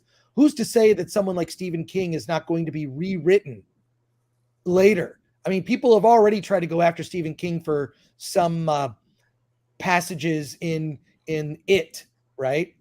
I think some of you know what I'm talking about. Yep. So are they going to rewrite Stephen King after he passes away? Authors need to speak up. They probably won't have to for him. I don't know if he's a great example, but yeah, he might change it himself. But yeah, the dam is broken. The precedent's been set. You're allowing people to rewrite the words of great pieces of literature. Okay, so this is disgusting. And the people responsible, all of the people responsible at the company need to be shamed and fired. And that's where it's like, I don't blame the people doing this. They were taught to do this. I don't blame the activists. I blame the people in charge who don't have a backbone to stand up against the activists. And this is the thing that's happening in the WGA. There are idiots there right now. And then the people in charge are allowing them to flourish. And so this is all a matter of like, I don't know if it's driven by weakness or guilt or whatever, but they're allowing this to happen is just sickening to me. It's sickening, and I don't even, where's the outrage? You know, where's the outrage? It's only in alternative media like a place like this show where these things can be discussed. I think Paul and Robert watch their videos about this topic. I can't believe it, especially when you compare the original and the new words. It's sick. And I can't say that you're wrong to a point at all, because I'm gonna go try and find it here real quick before you do leave. But if I don't, sorry. But there was one of the articles when I was looking this up for this morning that basically uses this censorship as a win, claiming that the right has buckled. I'm trying to find the actual one here, but I don't understand that. I don't even. This is not. Look, like it's a win for the left, basically. Like well, of course, it's evil people using it as a win for themselves, for their side of evil. Why is this? This is not a political side issue. This is an issue for anyone that cares about censorship, free speech. That's not blue or red to me. Because that's why. That's why. That's exactly it right there, Chris. Because it's not, and they want to make it that so that we argue about it, but amongst ourselves. That's why. Because this is a unifying thing. This is something that we could all get behind. Most people would get behind. Like even the leftiest of leftists would go, "Wow, come on, that's a 60, 70-year-old book. What the fuck are you doing that for?" We understand, this, that, and the other. You're getting to the point where it's just minuscule things like the word fat, for fuck's sake. And I'm a fat kid, right? Augustus Gloop is fat. Deal with it. Like, his whole sin is gluttony. I mean, that's the whole point of the story.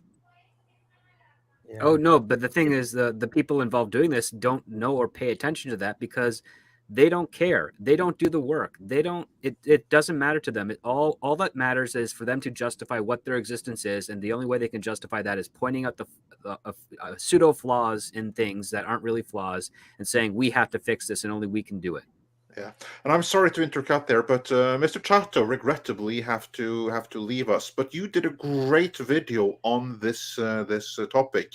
Anything you want to say on it on your way out the door? I think Chris and everybody else has basically covered it. We'll see how it progresses. I think that this has gotten blown bigger than they anticipated. There is a monetary motivation for doing this. Obviously, they get to replace all the books in all the libraries in the United States and all the schools, whatever. And so they get to make money on this. There is a certain retaining of copyright when you do something like this, because this is a copyright prophylactic. This allows them I didn't to really even think of that perspective. Yeah. This allows them to extend the copyright of all the books. The other thing that I noticed is I researched the little shithole company and Penguin.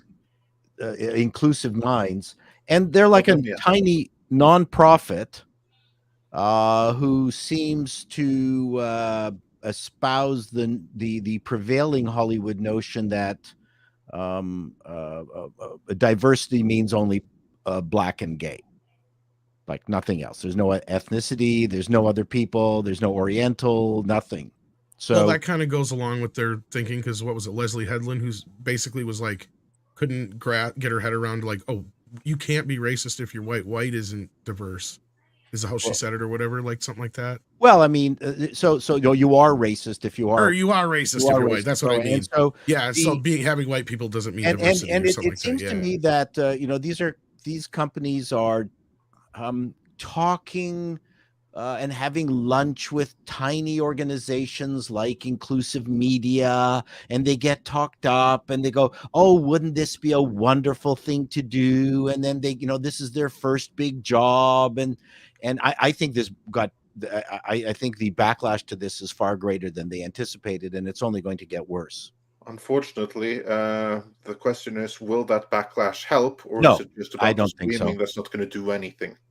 I don't. Part of the problem is the Roald Dahl, the organization, according to the documents, are behind this also. Yeah, because the Roald Dahl heirs, they're pretty useless. A lot of them, they're not going to do anything to preserve the legacy of the founder of the House of Dahl. And the irony is, if they had even mentioned this while he was alive, they would have been scared to death of him. Yeah. So this is if this is in fact to circumvent the public domain aspect of the books, they're republishing the books with the edits for new copyright. But I think, and I know this from my publishing experience, I think that doesn't preclude the original works from still not becoming public domain. No, that's correct. But they now have a new set of books that they can continue to sell and keep control of. Exactly, which means that an independent publisher could still publish the original versions without having to pay rights to the estate. So they're not going to go away. No, but I see the evils of what they're doing in that regard. But yes, no, I think it's more so what the last part that Paul said that they've seen a chance to virtue signal. They've seen a chance to cash in on said virtue signal. Even if anybody in Roald Dahl's estate had any kind of resistance to this, a check was cut in somebody's favor, or the numbers were shown of the last time they did something like this, or the last time when Tim Burton's movie came out, how many books they sold, and like, now's the time. And really you can tell, we brought this up already, and again, I haven't read the books, is that, and you mentioned the example that I gave you where Matilda is not reading Rudyard Kipling, she's reading Jane Austen, which is and I didn't mention this in my video, Rudyard Kipling was a children's book writer, plus he was part South Asian. So he was actually mixed race, writing children's books, and now she's reading adult books by Jane Austen. To me, it's the erasure of men from the books. There's a I can't remember the reason they did it or where it comes from, but they changed the word someone who's an idiot to they were a boy. So I guess the boy was an idiot. I mean, they are so politically interested in changing not just the things that might be offensive, but it's the hyper offensive. It's the what could be offensive in the future. Our school board here in Toronto changed their chief financial officer, chief executive officer. They got rid of the word chief because it was offensive to the Native community here, or the Indigenous community. And one of the reporters asked them, so did you get complaints from the Indigenous community about the word chief? no one complained. So they had what did I call it? Precog wokeness. Yeah. So not only are they trying to change what's going on now, but they're precogging. They've got these woke people in pods filled with liquid with wires attached to them, guessing what is going to be woke in the future. This is just thoroughly offensive. Yeah, I agree. And it's sadly probably going to continue. Maybe this is they're going to go. There's going to be a lot of bad publicity around this. I'm really looking forward to seeing just what the final upshot is. And we haven't heard from Puffin yet. We're going to get some kind of puffiny puff piece, extolling the virtues of inclusive minds and their tiny shithole company that really can't. We know in the next shit for brains. We can almost at least predict that the next edition, Charlie will then be a black trans woman who was raised by his single black mother and his 4 grandmas. So that we know is definitely going to happen. So, and in the end, all that has been proven over and over is none of this new generation of wokesters have created anything of value, anything of interest, any new IP, nothing, zero, zilch. Yeah, it's all about tearing down the old. Correct. And, look, and it's just so frustrating, and so I just don't know where all this is going to end. Yeah, where's it going, and how's it going to end? Well, I think it's going to end with a lot of companies suffering. Spiraling stock prices dropping, and it's going to end with people losing their jobs. I mean, this is where it's going to end until someone in middle management or in leadership grows a backbone and says, this is the way we've been doing it. This is how Hollywood has been making money, and this is what we're going to do. People like good-looking people in movies. People like a sexy Nebula. People like a shirtless Peter Quill with the Chad bod.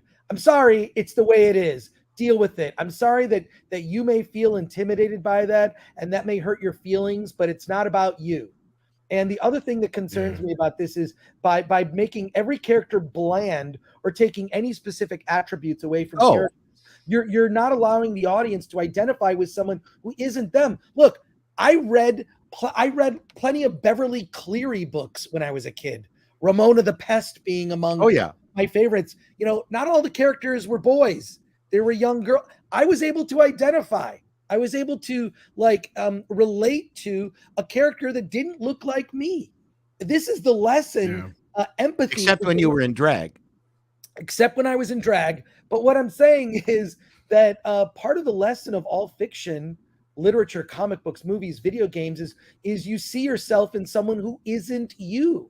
And so these attributes are it's attacking them is technically unifying. Yeah.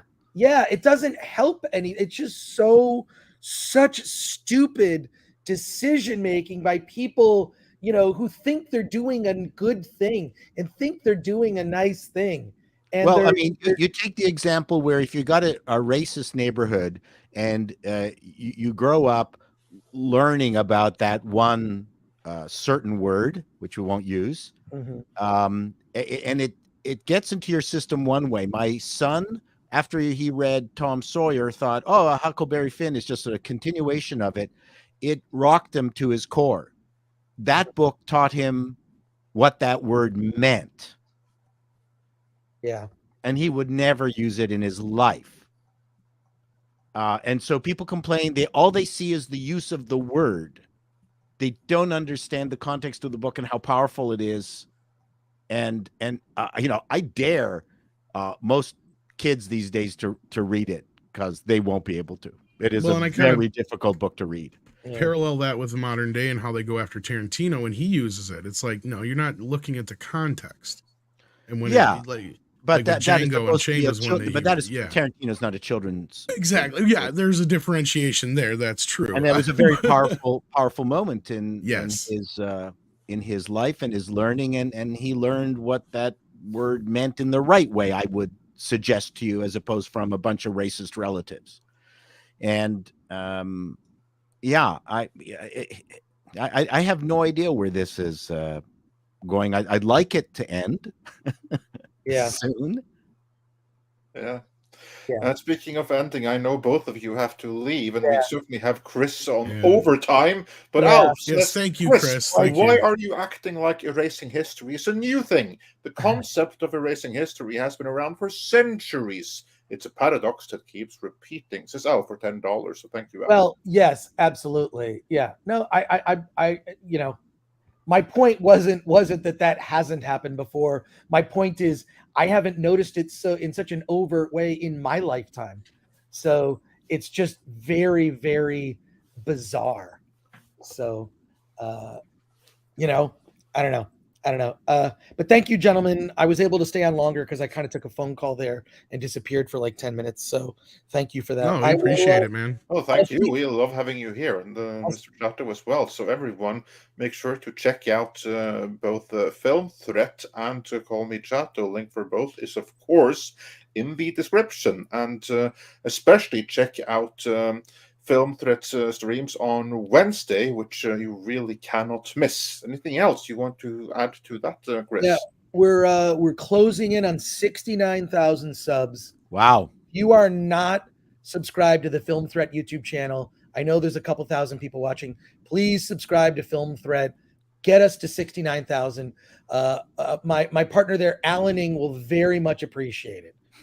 You very much appreciate it. And congratulations, Chato. You're 100,000 now, or you're close? Oh, no, I'm about 2,500 away. And please give me your subscribers first before you give them to Film. Please. You can subscribe to both. There's no need to choose. There's no need to choose. There's only so many subscriptions to go around, Chris. Don't get hasty. I No, need just to kidding. get there before Film Threat. That's all I have. And we need to get 1,000 likes. So do smash that like for both Chris and for Chato. But don't go anywhere because we've got plenty of super chats to go. So we do. Stick We around. have plenty more. So None for me, and I'll get going then. Yeah. Let me double check for Paul. I think we got all the ones for Chris. But yes, Chris, was there anything Always you nice wanted to plug? seeing you, Chris. All right. Take care. Good to see you, Paul. I'll see you guys next Monday. Take care. Perfect. Take care, Chris. Bye bye. Take care, brother. I'm not necessarily seeing any specific ones for you, Paul, offhand. But I don't have 6 today, so I apologize if I miss one now. And there's that other one in the that they changed that I read about in for Roald Dahl is in the Witches book. They changed her from one of the witches from a cashier to a high quality scientist or a talented scientist. Yeah, of course. Well, I see here that the title of James and the Giant Peach is now going to be called James and the Big Bone Peach. But right. Yeah. I thought I was just gonna So that's an agenda change. Okay, so if you change fat, I kind of get it, but when you change that the business of a specific witch goes from cashier to talented scientist, it's bullshit. Well, how about Matilda no longer reading Rudyard Kipling because she's busy reading Jane Austen? Right, because male writers are white, and he's not even white. He was and I have a problem with the Augustus Gloop thing because that's what my point I was getting to. Maybe you were stepped away at that point, Paul. Was that specifically? There's a reason for that. Each one of these characters, they have they're basically like a sin, right? And Augustus Gloop is gluttony. Right. So to not be able to call him fat, I think is a big disservice to not only the character, but clearly not something that was meant in any way, shape, or form as it's a clearly a way of, he's fucking fat. Okay. It's a descriptive word. There's nothing wrong with that. Ugh. Yeah. But that's the thing is they want to make gluttony no longer a sin. Yeah. Like War Monkey saying. Yeah. In the end, they're healthy. Yeah. They're re-engineering the children, but as I said in my video, so many parents are now spending their time looking at their devices. They give a device to their kid so they won't bother them while they're looking at their devices. You're gonna get what you reap what you sow. Is that a biblical reference? It was at one time. I guess. Okay. But thank you, Paul. I didn't see any more that were specifically for you, but again, I apologize. Well, thank you for having me on. and I appreciate it. We always love having you, of course. I'm now working on 1970 or 1983.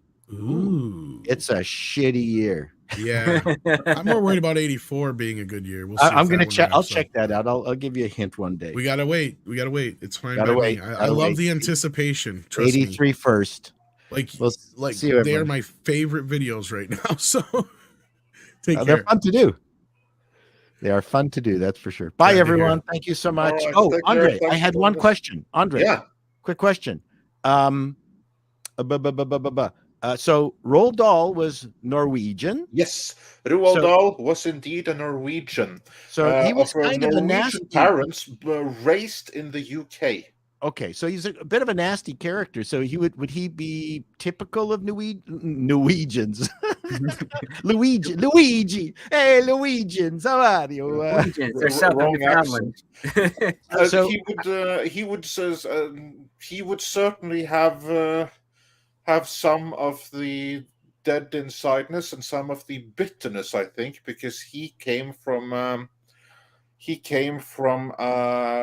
Norwegian that grew up in the UK, so that would have been slightly challenging. His dad was was a merchant, but he was physically handicapped, which also was challenging for him. There were many things there which I think gave him slightly difficult life, and that I think would have made him a little bit resentful, but he would also have been atypical for most Norwegians because he wasn't raised in Norway. So culturally, he was Norwegian. They spoke Norwegian at his house and everything like that, but he grew up in the UK, so he would be very mixed. So he would have a little bit of everything, with the Norwegian dead insideness and maybe some passive. Was he considered a native son? Was his books popular in Norway? Oh yeah, very much so. And also he returned frequently to Norway, and he wrote about spending his summers in Norway, learning to swim there and everything. So okay, that's what I want to know. He's very popular, the way that I say it, Roald Dahl. That is the proper pronunciation. That's why his name Roald Dahl. Say it again. Roald Dahl. Roald Dahl. Yeah. And we got one super chat that came in at the last minute, Paul. Thank you, ActionCom. ActionCom says, go ahead and submit your 1 minute video for us consideration. Having it rejected would be funny as hell. You get another video out of it too. Yeah. So you get another 2 or 3 videos out of that. Yeah, I could. There you go. Easily. Okay, everyone. Bye. Take care, Paul. Yeah. And Script Doctor regrettably also has to leave us, or be leaving us. I mean, but thanks for joining us today. Pleasure as always. Oh no, it's been great to be here. It was great having conversations with you and addressing these topics that are. You'd think they would have. These types of topics would have been crushed 40 or 50 years ago when they were being discussed again at that point. But unfortunately, history has a way of repeating bad ideas when education is ignored, so to speak. But I have to go. I have some important meetings to address, but I'll see you all later. And everyone in the audience, please stick around for the remaining super chats and topics, and have a wonderful day. All right. Well, thank you, Script. Take care. Take care. Bye. All right. We've got, let's see here. At the top, Final Smash 1689 says, if you could send one director back in time with all their current knowledge to before they made a movie, who would it be for what film? I'd go with George Lucas before he made the prequels. That's not a bad one, but I don't know if he'd make any changes. That's the thing. This is maybe the one time I'd give Ridley Scott that chance, but he hasn't really earned it. Because he's another one I don't think would change or fix anything. But I mean, if we got to dictate a little bit, be like, here, you got one shot to go back and fix everything to do with Alien right now by going back to Prometheus and actually making it a proper Alien sequel like it should be and not mucking up the next one. Then maybe, I guess. Other than that, I don't know. I can't really think offhand. What about you, Andre? I have one specific one. There's one filmmaker that has expressed regret about how he did his movie, basically saying something along the lines of, what the hell was I thinking? I did wrong. And that's the director of the original Suicide Squad. who saw after the fact that, oh shit, I shouldn't have made that stupid woman who's the witch who has like the belly dancing powers to be the villain of the Suicide Squad. It should have been Jared Leto's Joker. Because as it is, there was so much good footage with him, but we couldn't use it because it wasn't central to the story. He needed to be central. And of course, that is a script that was written in 6 weeks. It wasn't subject to much quality to control. So actually, I would give him the chance to go back in time, armed with what he knows right now, and fix Suicide Squad and make it right from the beginning. Yeah. The only other one I could think of was brought up, like Joel Schumacher. I think he personally would go back and fix Batman and Robin, and do something different. Otherwise, yeah, the other one brought up was Coppola going back to Godfather 3. Yeah, as long as you send him back with the stipulation that you cannot do the whole like incestuous thing and have your daughter play the part. That's, I think, what you need to do with that. Yeah, those are the only ones I can think of. But yeah, the Suicide Squad one, that's a good exception, even though I didn't like Jared Leto's Joker. But yeah, I mean, yeah, that's your choice, though, of course. Yeah. Otherwise, the only other one I could think of, I'm surprised you didn't pick, Andre, would have been Conan the Destroyer.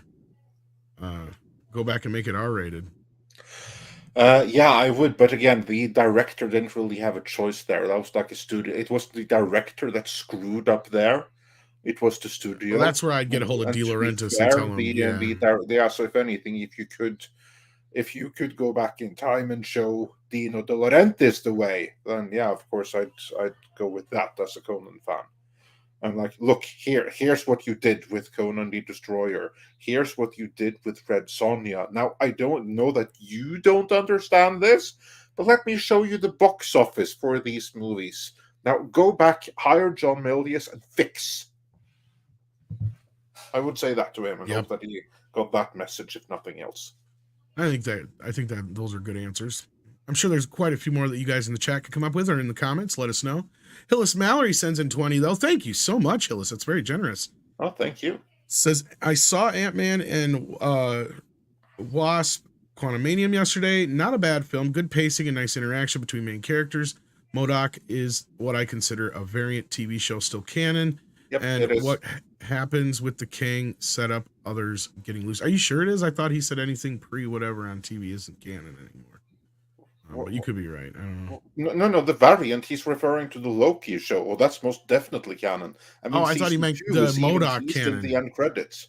No, I think he's talking about MODOK because they had the TV show with. All right. Oh, yeah. No, that TV show was never really considered canon. Well, of course, in the multiverse, who the hell knows? I mean, you even have like a multiverse of paint that you got established in the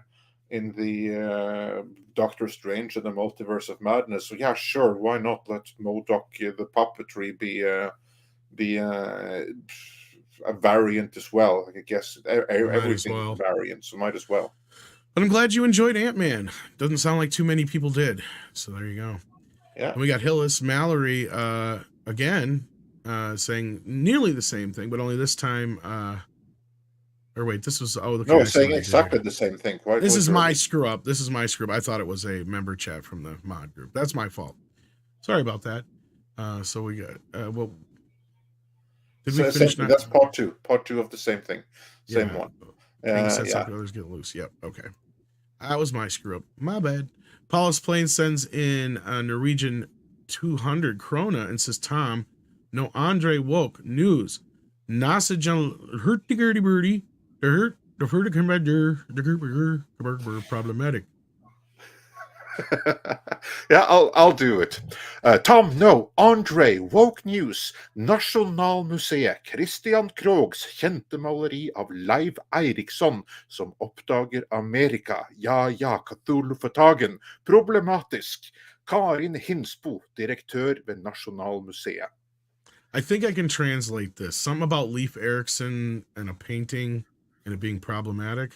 I cheated. Natasha correct. Already did.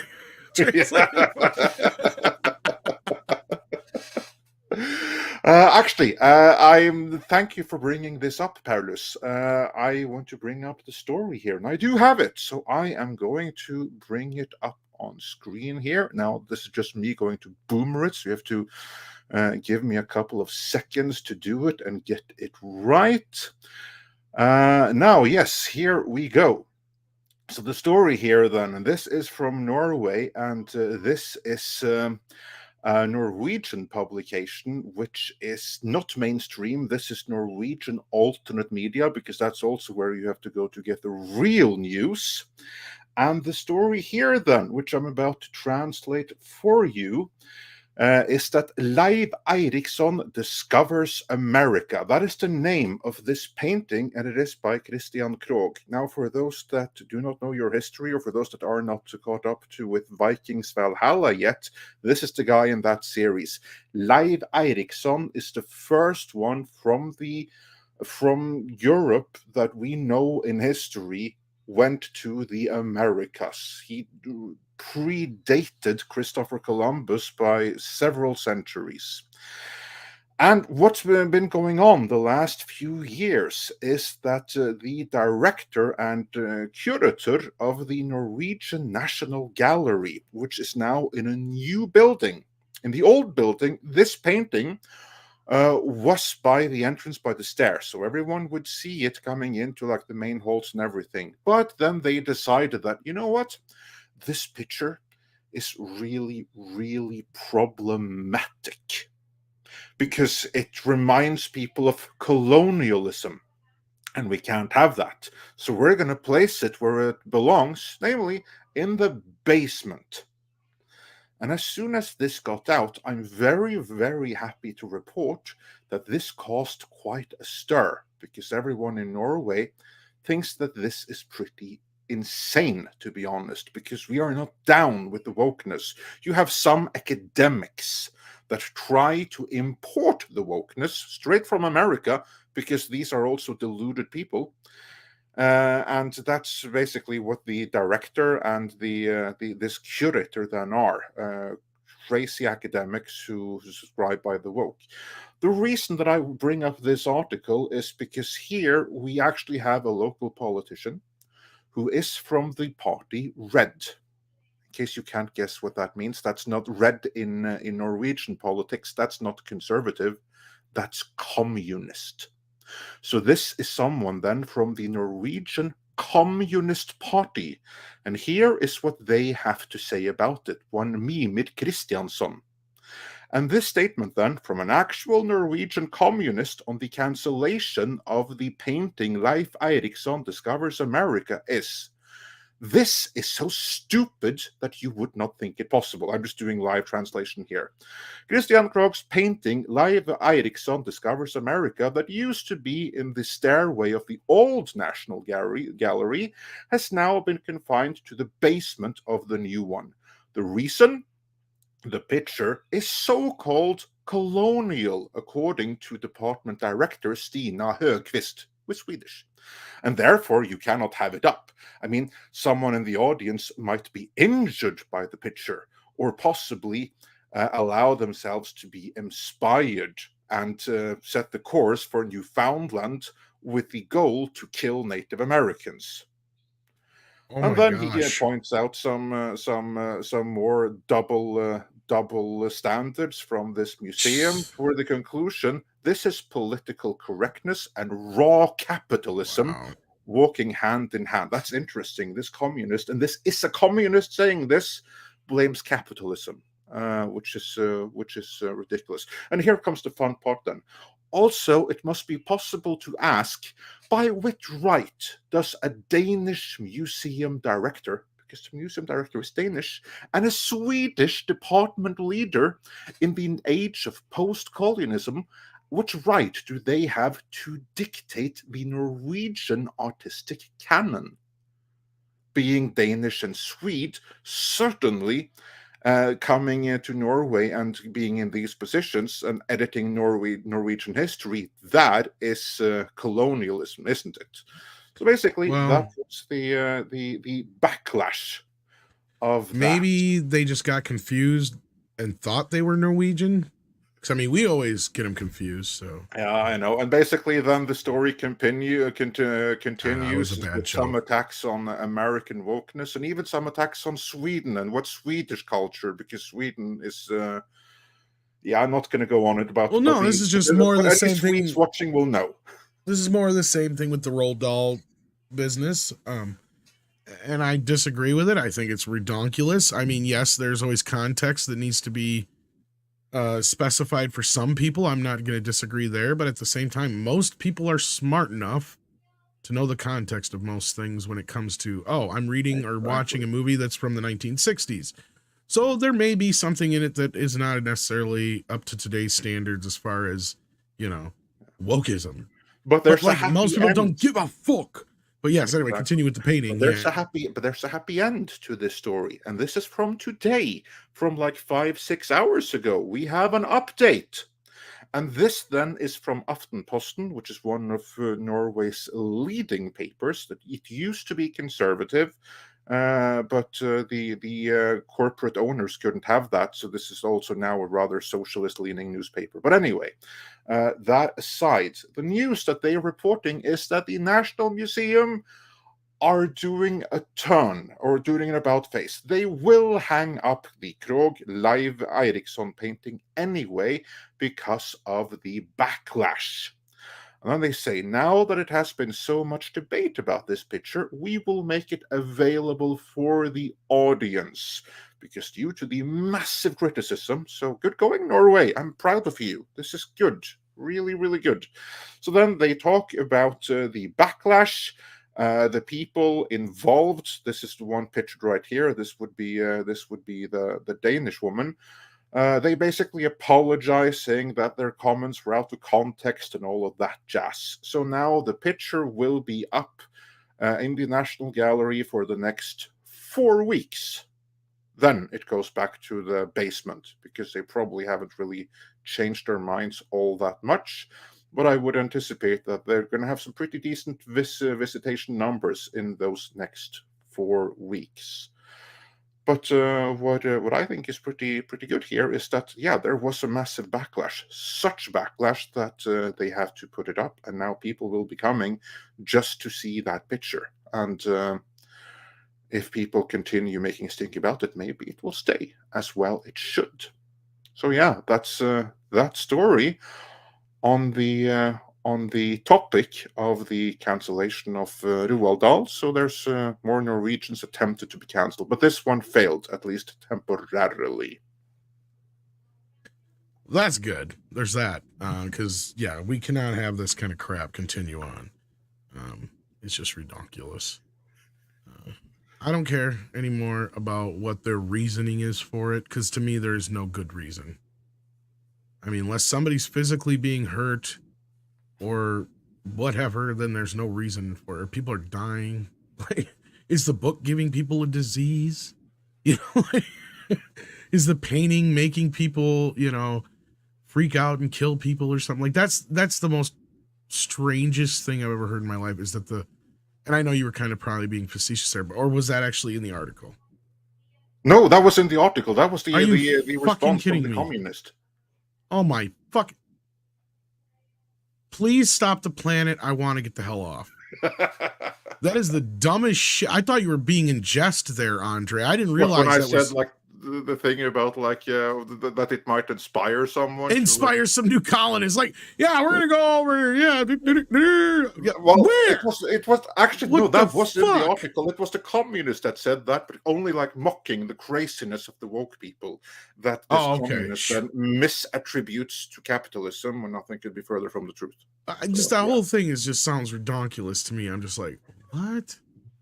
Like, I literally thought you were just talking about it in jest, like you were making it up like a hyperbolic. No, I was reading from the article. I was doing a live translation. But then again, it's the other guy saying the reason he's talking about how strange it is to want to take it down, though. It's not the other person. Okay, exactly. Gotcha. And that's what I kind of like think is interesting, that that the people that are behind the cancellation, they are essentially cultural Marxists. Whereas here you have an actual communist that's even calling out, saying this is freaking crazy. You guys are nuts. Yeah, that I can see then. Okay. Yeah, because like if you can, because look, I mean, this to me goes all the way back to the whole like Roald Dahl thing like we were talking about before. It's just getting ridiculous at this point. The extent of which they're going to, I mean, you destroying statues, works of art, removing works of art, altering things. When's it going to stop? When is it going to stop? I'd like to know. And I'd like to think that some of these things are part of the final as I've put out there before, because, you know, the painting is a great example of how that got smacked down real quick. But, I mean, the reaction to the Roald Dahl books could go worse than the Dr. Seuss ones. I mean, a lot of people just didn't care or pay attention to the Dr. Seuss thing at that time, but I wonder if they will during this Charlie and the Chocolate Factory thing. Yeah. It's a good question, but let's get back into these super chats. Yeah, let's do that. So thank you again, Paul was playing for that. We got Dr. Longdongler, who sent us in a thumbs up. Please hit that thumbs up if you haven't already. We have North Fairfax, who says, this will keep the lights on for you and keep you in curry for a few weeks. Yes, he sent me this on the PayPal side. So thank you for that. And then we've got the Thursic Versus, who says Kevin Feige is the new Kevin Smith. The Marvels is more betterest than the bestest Avengers. When I saw it, my flesh crawled. I mean, I got chills. No, he would have cried. He hasn't cried yet. As soon as he cries, then we know he's gone full Kevin Smith. God King Dictator sends 35 South African rands and it says, I think he means internationally. Picard officially a flop. Rejoice because screw Alex Kurtzman. No measurable signups to justify investment. 60th anniversary canon reset coming. He means internally. So the internal numbers at CBS that would be, or at Paramount, presumably that would be. And yeah, I'm not surprised. We may like Picard, but after the damage that already has been done, how many will be flocking to Picard and sign up to Paramount Plus just for that show? I don't know, but we'll have to wait and see as the weeks go by here. It's just one episode. If things really pick up the next few weeks, we'll see. But I'm not surprised that so far there's not much. Then Callum Lyle says, are actors allowed to question when they read scripts? Because that She-Hulk actress must have known this wasn't going to go well, or are all complicit. Okay, this is a very nuanced question to a very broad answer. If you can get my drift here. Depending on the actor, they can have a say and sway a script. Otherwise, sometimes they just don't give a shit. Or they don't know any better. Patrick Stewart, speaking of Picard, is a great example of somebody who, to him, Picard, the canon stuff, what happened before, what happens with other characters, all the ins and outs of Star Trek, he don't give a shit. If there's someone who is complicit, it's him. Yeah, like he never watched any of that crap. So like the reason the first 2 seasons of Picard ended up the way they did is because he influenced how those scripts were going. Somebody in like what's her face at She-Hulk, she's not at the level yet as an actress to where she can kind of be dictating shit, like in that respect. So again, this is a very nuanced question to a very broad. To be able to answer this it would take a lot more than what I can give you. I can give a really, really quick answer. There you go. Let's say, yeah. The really short answer is that for actors who are really high-profile A-list actors, they do get to have a say. They can actually sway the direction of a script. And in that sense, actually, yeah, you can hold them complicit because they can pick and choose. And if there's something really, really horrific, then an A-list actor who is in demand can just go with anything else. But that's for A-list actors. Then you have like much smaller actors, working actresses, like Tatiana Maslany, who was in She-Hulk. She will be called in for an audition, and then she will be presented with the script, and then she can give her notes and her feedback to it, to which they will reply, you are in no position to comment anything one way or the other. Do you want this gig or do you not want this gig? And if you want this gig, then you be prepared to be aboard with everything in this script publicly. And if you're not, then good luck finding another equally high-profile job. So basically, then you are dealing with an actor or actress who are just trying to get by in an extremely competitive industry where 99% have to moonlight as bartenders to make the ends meet or have an OnlyFans or what have you. So can you then really hold them accountable when they have no say in the matter? And for 99.9% of the actors and actresses, they have no say in the matter. Their option is, do you want to be in this or do you not want to be in this? And if you're in this, you're in it all the way. And we're seeing a situation right now going on with Yellowstone and Kevin Costner, right? Like, he is trying to kind of do his own thing, and that's somewhat of a situation where normally that would dictate the entire run of the show. And there's even talk of the show ending.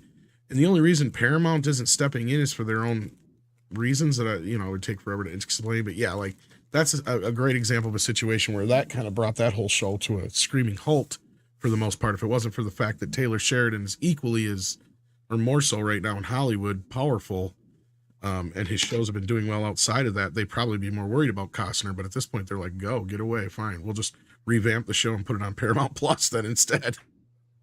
That's the way they can get out of the whole other deal. But that's, like I said, a whole nother situation. But yeah, it's one of those really nuanced things. But Andre kind of summed it up best there. Hillis Mallory, we pointed this out earlier. Puss in Boots only dropped 5%. Yeah, I saw you posted that earlier, and that's what I was bringing it up to culture. But yeah, that's pretty good for that film, if that's true. Pilgrim Media says, I watched Megan and Harry South Park Comedy Gold. Yeah. Did you hear they're trying to sue them? Andre? I wish them good luck in that, and I look forward to the trial. I bet you Trey and Matt are just like, oh yes, thank God. Yeah.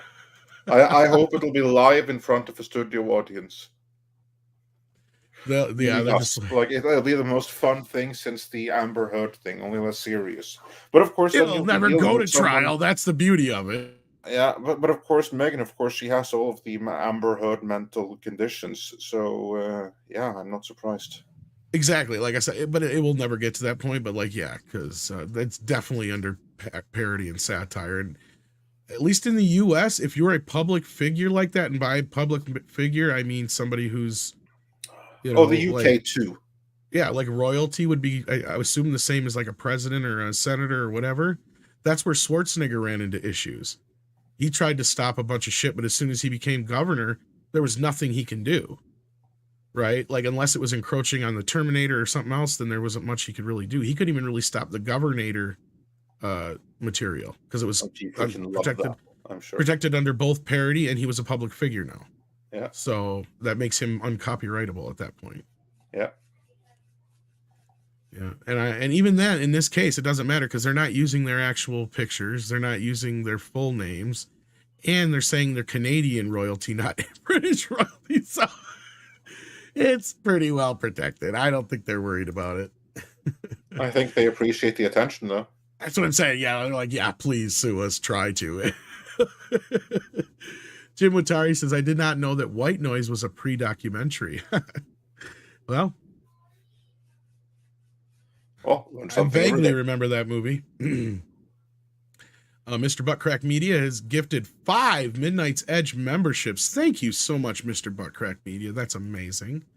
Hey, we got Toxic Man Flu in the house. He's been a member for 8 months at the Viking level and says, could care less about any less about this film. I'd rather watch She-Hulk. Oh, that's damning. I don't know about that, but yeah, to each their own. Yikes. Yeah, I don't know if I'd go to that level. You just want more She-Hulk so we can have more She-Hulky awards, admit it. I missed who this was. Dang it. Lordy, is it not? Yeah, that. Oh no, sorry. That's Edgelord is the level. Yeah, let me double check here in the mod group. It's in here. I just didn't copy it because of the thing. I must not have copied the whole thing. Hang on. This is the one about Phase 1 of Marvel. And for those that wonder, the software that really struggles with membership chats. So and I don't have 6 today either, so yeah, I'm struggling. Yeah, and I'm struggling on top of it. Yeah. Okay, I'm trying to find this member chat in the thing while Sadie's barking at the mailman. or something, neighbor or something. Mail can't run it today. Okay, here we go. No, actually, Olaf missed who it was, so that's how I missed who it was. So I don't know who it was who said this, but thank you for being a member, whoever it was. It says, I rewatched Phase 1 of Marvel, and I felt there is something inherently different from what phase to from that phase to the other phase. Why is that? Well, there's one thing, the big thing that I would say is the difference is that it is that point of Avengers, pretty much where it changes phases, is when Disney got involved. And that's one of the main reasons there's changes. Right, I would say the bigger change is the people behind. Phase 1 was when you had all of the proper storytellers, plus checks and balances guy. Ike Perlmutter was there. Whereas now, this is from afterwards, Bryant Barth. all of those original storytellers are gone. This is from Bryant Barth. Yeah. So but yeah, like there's that aspect of it. Yeah, basically. It became more of a McDonaldization of Marvel at that point. Yeah. Slowly but surely. And then quickly as it got after Endgame. Glade Ribbon says, according to Stephen Bouchard, RDJ isn't returning. Yeah, I've been hearing both sides of it. I heard back in the day, all he was returning for was basically he was going to be the voice of the new Jarvis for Ironheart. So it wasn't even technically Iron Man he was playing. He was just basically an AI. Yeah. So I don't know if that's the case still. Buff Geek says, I had sugar-free Twizzler version and then went for a run around National Mall. FYI, restrooms on the National Mall are miles apart. 10 out of 10 would not recommend. There you go. And then Jim Watari clarified this earlier super chat. Oh, thank you. This is some very important context. Oh, I forgot all about that. Yeah. It's a movie about a train wreck in East Palestine, Ohio. You know, the place that right now should probably be renamed East Chernobyl. Well, I'm going to say this is probably more of coincidence than anything, because probability is they probably picked that spot in White Noise because the spot where it's happened, I'm willing to bet this is not the first time a train wreck's happened there. I bet you if you go back, it's probably a spot where it's happened a couple times. I could be wrong.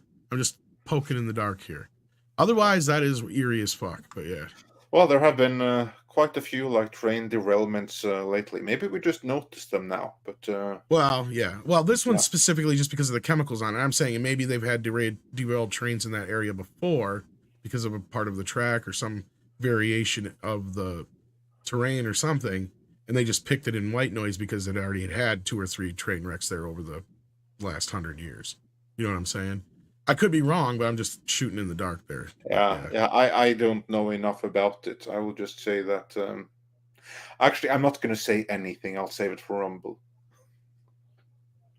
I'll just say I feel... That's the thing. I'd have to research it a little bit, and then even then it was... Yeah, we haven't researched this. I will just say I feel with the population. I have very strong feelings on the other side of the whole Ohio thing, and right now is where I feel like, you know, we talk about the woke people a lot, and this is a time when these people have talked about a lot of things, and I don't see a lot of action out of them. So, yeah, no. Where is I'll leave it at that. Right now, where is she? She needs to be there on the spot complaining. I'll leave it at that. Yeah. They said in the 60s in Salem, Ohio. So there, yeah. So I'm kind of, maybe that's a spot where they have a lot of accidents. Buff Geek, we got that one. Thank you so much. Then HX20 Games says, is a member now. Thank you so much for that. Nebula is composed with Sean Gunn's body. Look at the legs pose. It says Gonzalo Bergali. I was thinking the same thing, and then Six found something and tweeted it to, or a couple of tweets that kind of were weird. Let me see if I can bring it up here. Sean Gunn retweeted out that poster and said, I'd like to see that movie. And then Farbod something or other retweeted or called him a poster boy. And he liked it or whatever. So, I don't know. Maybe he knows something, like it is Sean Gunn in almost all those bodies, like we were saying earlier. Like that would be kind of fun if it was. It might be. I mean, that's what the first thought that definitely isn't Chris Pratt's body, as you pointed out. And then, like I said, Go ahead. Yeah, no, but like then to be consistent, then they should have taken the body of Dave Bautista as well. See, Dave Bautista's body looks weird too. Like his head looks too small for his body in that image. It almost looked like his was composited as well. Like everybody pretty much looks composited for the most part, except for Gamora, but she still looks almost half-ass composited. I don't know. I'd have to really look at it for a while and analyze it, but yeah. So anyhow, moving on, we've got Glade Ribbon who says, never blame the designer, always blame the suits they report to. This is a good point, because either the suits ordered it or they missed it. Mm-hmm. I agree. Quantumania is the greatest Marvel movie to come out this year. I said it, prove me wrong, says Eric K. I will not prove you wrong, Eric K. Because I heard it was the greatest Marvel movie since last Marvel movie, and is the best Marvel movie till next Marvel movie. And it's the highlight of Phase 5 so far. And it is the best Marvel movie in Phase 5. Hands down. Hillis Mallory says, I'm still looking forward to Secret Invasion. So with Disney, because that's the one that they said that they actually have faith in addition to Loki Season 2. You know why they probably have some faith in Secret Invasion? Because it actually has some characters that people know. Yeah, it has Samuel L. Jackson. Yeah. Lissa Marion says, break the skin of civilization and you find the ape roaring and red-handed. R-E-H. Yeah, that's a good quote by Robert E. Howard, creator of Conan. Yes. So yeah, absolutely. DCB Titan says, Riri Williams was flawed from the conception. Better question is, why not make War Machine series? Yeah, I agree. Or just do what I said. There's an easy fix to this. You just make her a character that A, is not obnoxious, and B, doesn't steal her tech. All you had to do is, like I said, Robert Downey Jr. goes out and gives kids prosthetic arms all the time as Tony Stark, basically. I'd watch that as a drama series. And like basically he goes to this one place and there's this little girl who goes, my heart doesn't work right. Can you build me a new heart, Mr. Stark? And it just derails him because, he does these other things, but he's like, shit, I don't know how I can fix that. But what he does is he goes back and he makes a heart a lot like his with a reactor in it.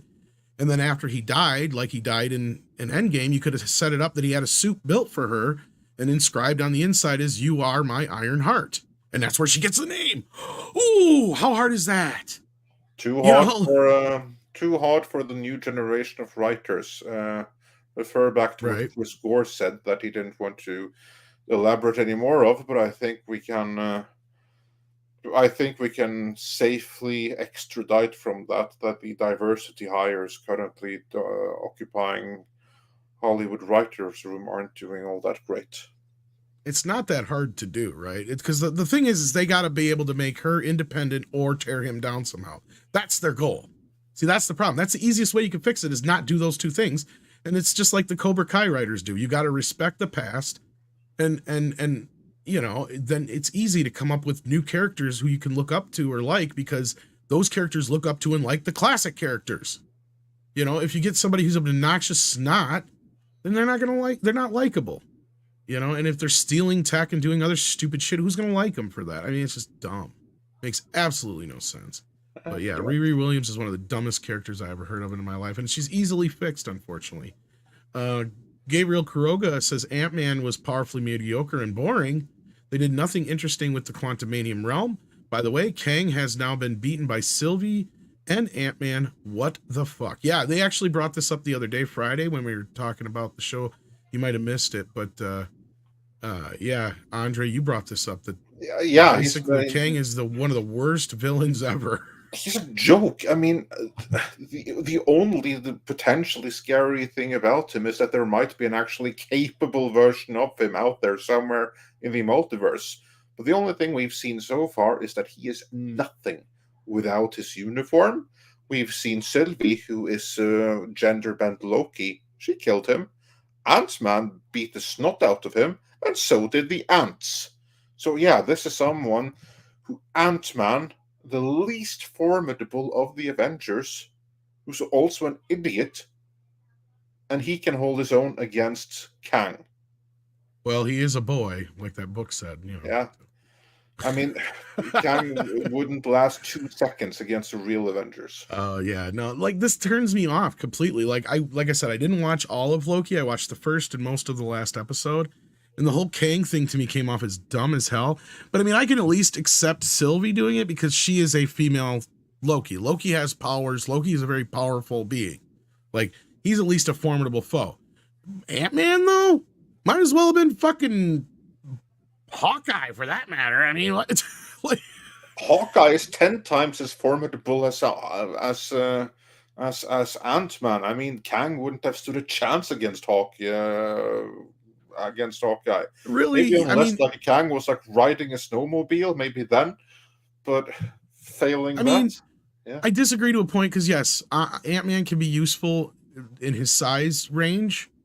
The difference is, you're right, Scott himself is not very bright. I mean, didn't they even make the whole joke about him going up Thanos' butt and then getting large, and like, didn't they put that in the actual movie, or was that just me? I don't remember. But speaking of jokes, I just have to say that this right here, this is so disrespectful. No one should ever say stuff like this, even if there's a whole full room full of Kangs who can say this between themselves after they're beaten. I don't want to see this joke. Yeah, well, they set themselves up. That's the problem. That's the fucking problem. It's unbelievable. Like, how could they do that to us? How are we supposed to not make that joke? Oh, they do it on purpose. Granite Man says, what about the type of booze I want to drink? Well, Granite Man, you just drink what you want to drink, man.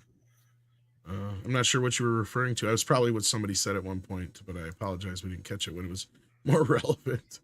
Mr. STVR says, with every chance another writer's strike is coming soon, do you guys have any advice for newbie writer? Can I scab my way into this career in secret? Script Doctor's not here. He'd probably have a better way to address this. But look, if this is going to be as bad as what Chris is kind of implying outside of the whole other part of it, like, I mean, because the way he's making it sound is like a strike's almost inevitable. And it is. Like, the writers go on strike more than anybody. And in some cases, probably rightfully so. This time, I have no idea if it's rightfully so. I have to look into it. Because they are the most overlooked contributors to this industry. And they make the least amount compared to their peers and other people in the industry, and the amount that they do contribute. But at this point, like, this would probably be the best thing ever happened. Let them strike. And then maybe some decent writers can sneak into Hollywood by scabbing their way in. Because the longer the strike lasts, the more chance of that happening. But the problem you have here is, and this is my understanding, and this is why I wish Script was here, is they can't really take scabs unless it's independent. In which case you don't have to have a writer who's in the guild anyway.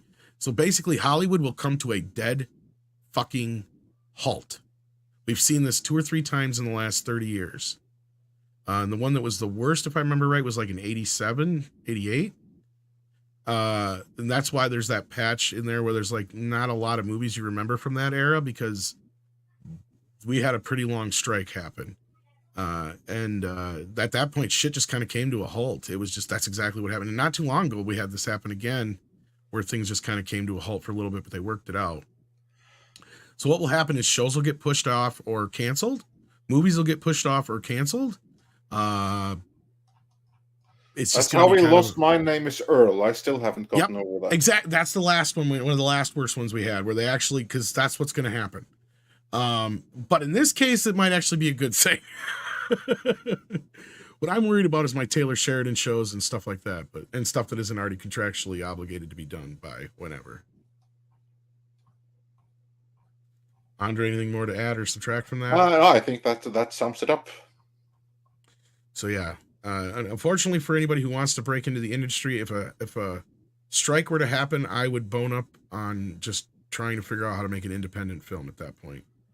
Because at that point, that's when they start releasing old shit that's been sitting on the shelf forever. If you have something that's on the shelf already, if you're someone that already submitted a few scripts, now may be your lucky day. There you go. And then we've got Anthony D'Angelo, who says the people that hate DeSantis are the same people that removed the word gay from the West Side Story. Ugh.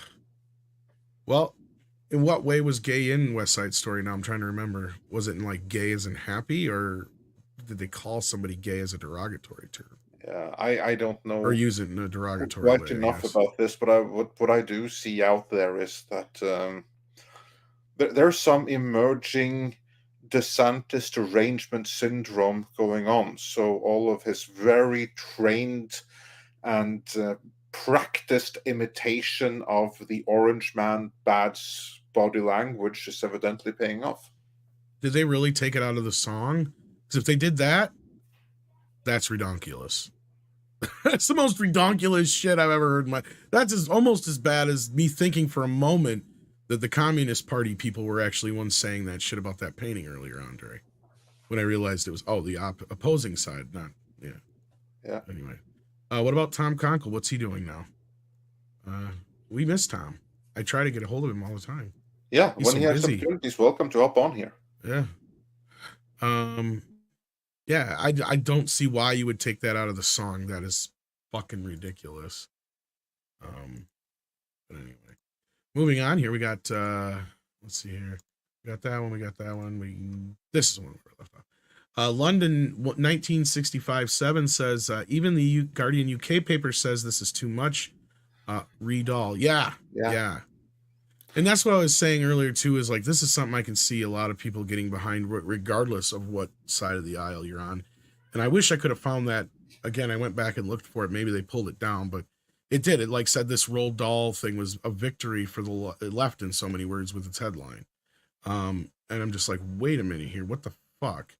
Like, why are you even trying to make this a left or right thing? This is about a freedom of speech, expression, and historical preservation. That's what people need to realize. What's going on isn't a left versus right thing. It's an authoritarian versus everyone else thing. And it's the authoritarians that want you to be infighting against left versus right. But really, it's a them versus everyone else thing. And we are everyone else, all of us, regardless where we all stand on the political divide. Indeed. And then we have Bob Dorsey here, who sends in $20. Thank you so much. Says, I'm behind the thread. Gentlemen, Rotten Tomatoes cannot be trusted. Directly, they manipulated Dave Chappelle's hour-long specials in the past for political reasons, let alone the shenanigans on the site itself. Yeah, I was actually just having this conversation in the chat itself about, somebody said something like Ant-Man and Wasp is sitting at 88% right now on Rotten Tomatoes, and that ain't so bad. I'm like, yeah, I wouldn't trust that number. And I went and checked. Sure as hell, IMDb's sitting at 6.6%. That is not good for an IMDb score of a movie like this. And it's sitting at B. It's sitting at B at a cinema score. That's the more damning one.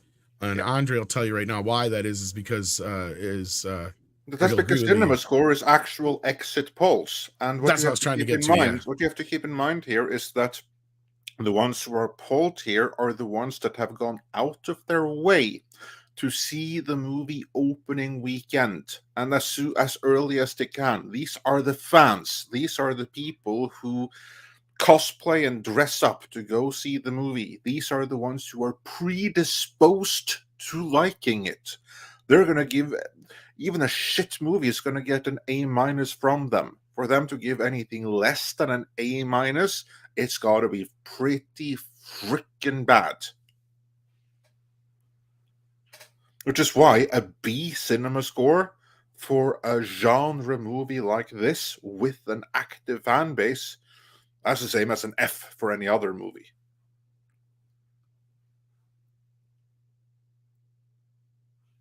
Any thoughts on that, Tom, or did you have to jump out there suddenly?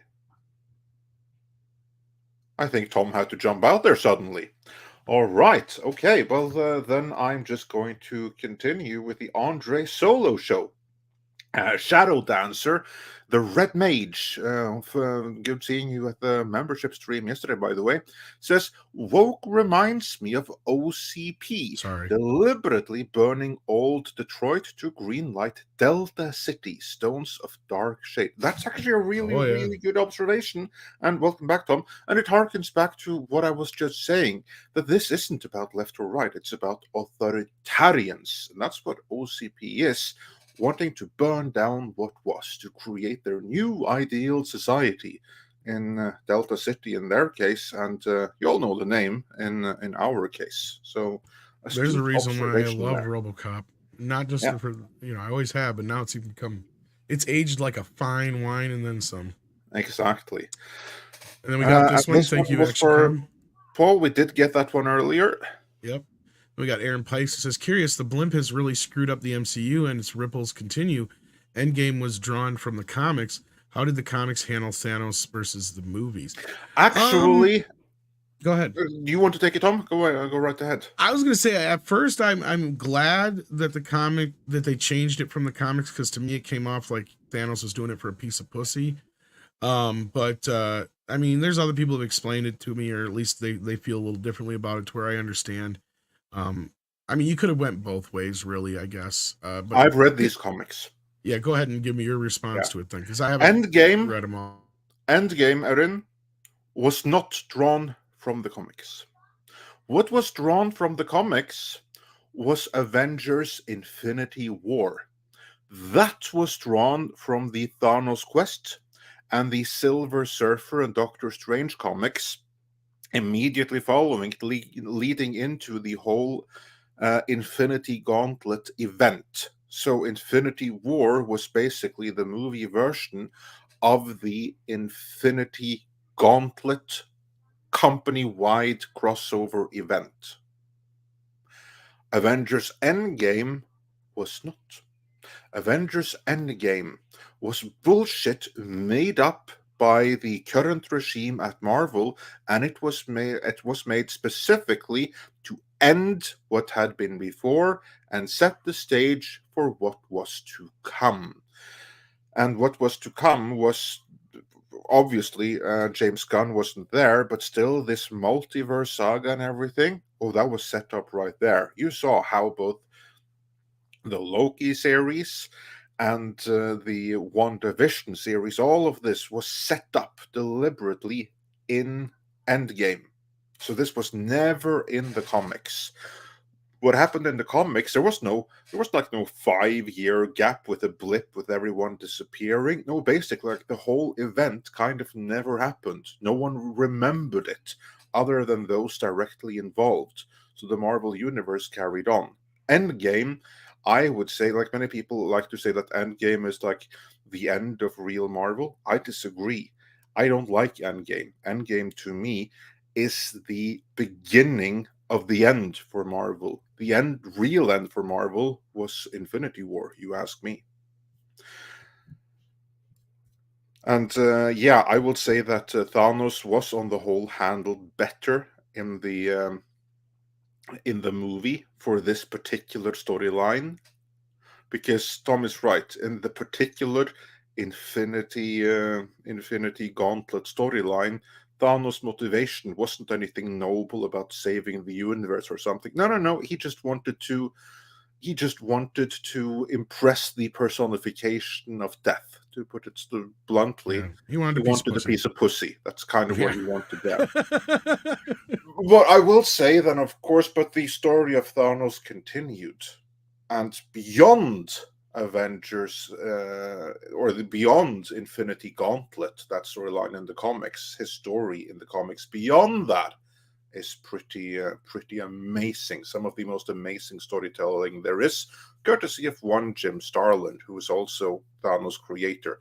And Clobberin Times apparently agrees with my retelling of the Infinity Gauntlet stuff, so thank you. High praise there. And he is my go-to for this kind of stuff, so yes, I would have. That's why I highlighted it. So yeah. And you can see Klobby usually with us on Mead every Tuesday and Thursday at 6 p.m. Central. So there you go. Mecha J says, I really hate the word problematic. It feels like a word the woke came up with to describe anything or anyone they don't like. Yes. And I usually use it facetiously or in jest. Or if I do use it in any serious terms, I'm usually quoting somebody else. Or, even then, a lot of times when I say it, you can hear the fucking sarcasm in my voice. I hate that word. Garrick, one word I hate more than problematic? POC. That's one I hate more. Because it sounds too much like the other one, CP. But yeah. Yeah. But anyway. Garrick Morbius says, or Mobius, sorry, not Morbius, says, with Mama Susan doing a Jack Dorsey and Google's pre-bunking, I sense another purge. Think Midnight Side should spread their audience to Rumble, Odyssey, etc. Yes, we have. Luckily, I think we're still under the radar enough for some of those folks, but we've made enough enemies that, yeah, we always try to watch our tail. It's funny that you should mention that. We actually are on Rumble and Odyssey. We've been on Odyssey for a long time. Rumble, we've only been on the past couple of days here. So everyone, please head on over to Rumble and follow us there. Last I checked, we were not even past 1,000 subscribers. Please get us past 1,000 subscribers on Rumble. So head on over there and follow us there. Yeah. And Vertical Horizon says Tom's got Morbius on the mind. Well, it is Morbin time all the time. And no, I'm not down with POC, but I am down with OCP like Davina Duckworth is. So yes. There's that too. So thank you guys. And then we have the Mecha J one we got already. We got this one. Here we go. Paulus Plain says, Tom, no, Andre, please tell the English of Norway's history and colonialism. Norway, Sweden, Denmark, Finland, Iceland. Ooh, that's a long and complicated story. Well, really quick, because we have. If it helps, I already am very well versed in the fact that Leif Erikson was here long before Christopher Columbus. That's a good start. And all that kind of business. I am kind of up to speed with some of that stuff. So, like, yeah. Well, basically, Norway begun because we went and we made a colony out of Iceland. So that was first, and then both Norway, Sweden, and Denmark went eastwards and made a number of colonies in Eastern Europe, and also in France, and obviously in England. The Danes especially went to England. The Norwegians went to France. That's Normandy. That's the Norwegians. Mm-hmm. You still have a bunch of Danish place names in England and everything like that from the Viking Age. And then fast forward a few centuries, and then for a number of reasons, look, all the good Norwegian Vikings, they became kings in Europe, and those that were left, they died out. And then suddenly Denmark decided, hey, this would be awesome if we make colonies of our neighbors. Then Norway became a colony under Denmark. And then Denmark also had a bunch of colonies in the rest of the world. And Sweden decided, hey, let's make a colony out of Finland. And then later on, Denmark was in the losing side in the Napoleon Wars. And then Norway was given as a gift or as spoils of war to Sweden. So then Norway went from being a Danish colony to being a Swedish colony. And Finland remained a Swedish colony. And also there was Greenland. Greenland was also a Norwegian colony at one point, but that continued and stayed under Danish rule, which it is to this day. Whereas Iceland became independent. So you guys are basically the World Cup of countries? I mean, you passed around like a... Never mind, I'm not going to finish that. But yeah. Kinda, yeah. And then eventually Finland got their own independence. Then Russia decided, hey, you know what? We want a piece of Finland because our border is too close. Then you had like the Finnish Winter War. That's a great movie. Check it out.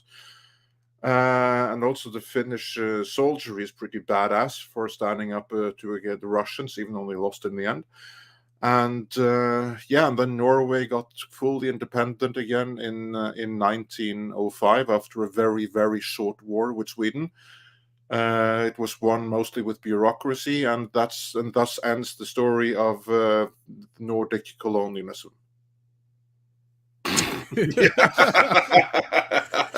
Yeah, I'm more confused than I started. No, you lost me some way back, but I'm surprised and impressed that you remember all that. Because like I'm listening here thinking at this through all this whole thing, it's like, you know, they give us a lot of shit, but in 200 years we've only had one civil war. Like, as big of a country as the United States is, with as many states that are in it, as different kind of cultures within those states, I think we've managed pretty goddamn good for the past 100 and some years. You gotta know your history. And Christopher Dominguez said, "What about Finland? What, didn't you listen? I just told you they were a colony under Sweden, then they got their independence, and then Russia somebody wanted a piece of that. Yeah, Russia. Yeah, we want a piece of your Finland. Yeah, and they got it, but not as much as they would have liked." Oh Lord, thank you for that, Paulus played. Then we got Alpha again, who says, Andre, Tom, this is why I'm pushing the recommendation of Attack on Titan. There's so many parallels between the series and the real world. Well, it's definitely something I got to get on my... Hold that thought, and be ready to repeat it. He keeps threatening me. Yes. Keeps threatening me. STR Red Wolf says, train derailments happen all the time, but Norfolk Southern's has been lax about maintenance of the track detectors and train cars. Do research it. Yeah, I've heard some things like this too. Are they not also owned by BlackRock? I think they are. I'm not 100% on that, but yeah, look, you've even got people like Rosie O'Donnell, who are some of the leftiest of lefties, who are starting to bitch about it, but it's like, now I want to see y'all do something though. Put your money where your mouth is. Y'all been talking all this shit. You've been saying you'll take in all these immigrants all this time. There's a bunch of people who need to be relocated from Ohio right now. Like, I don't want to get into this whole thing, but like, let's be real. Like, why is this not being a bigger deal is beyond me too. It does drive me nuts. I will say that even in Soviet, they tried to cover up for as long as they could, but once they realized that, okay, this is worse than we first thought, even they evacuated the towns surrounding Chernobyl. Even they didn't want to see too many innocents die. Well, and that's just it. This is gonna have repercussions we have no clue beyond. And yeah, I want to. This is a topic for Rumble, but this is a world-changing event. I was gonna say I would love to talk more about it, but we definitely gotta move past it. Master Clockwork says the question is, did Quantumanium save lives? Well, maybe. Not many enough, because there were no trans characters. Unless you count That's true. You count that barbarian woman in the quantum realm. Yep. Yeah. And then we've got Paulus Plain, who says, Tom, no aquavit? Aquavit, yeah, that's the water of life. That's a Norwegian hard liquor. 60%. Lord. Then Jesus Davila sends us a super sticker. Let me see if I can see what that is. It is a super sticker. I don't think my stuff is updating here. Hang on. We'll say it's a thumbs up or a box of popcorn. It usually is a thumbs up. Thank you, Jesus. And then we got HX220 Games, who says, ever since the blip, I knew the MCU is over. Well, yeah, I was Andre now at this point. Honestly, it would have been a weird ending, but you probably could have just ended it with Infinity War, and it would have been like, yeah, that's it. Thanos won. We're done. Like, or Endgame for that matter, I guess. At least I think that Infinity War would have been a beautiful. I know for most people, but yeah. I mean, to have some kind of resolution, though. I mean, even if you add Endgame into it, to me, that kind of was the end of the Marvel Universe, with Spider-Man kind of being like this leftover, and Guardians just kind of being on its own kind of footing in a way, even though it melded with them in the Endgame Infinity part, and that's going to influence the third film. The first two films kind of stand on their own.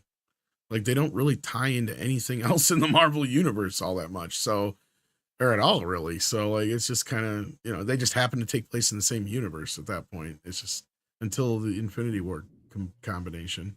Yeah. And and Hypergiver says the best he can make is 18%. Actually, you know what? There's a Norwegian song where in the song, in the lyrics, they give you the recipe for how to make moonshine that reaches a strength of 96%.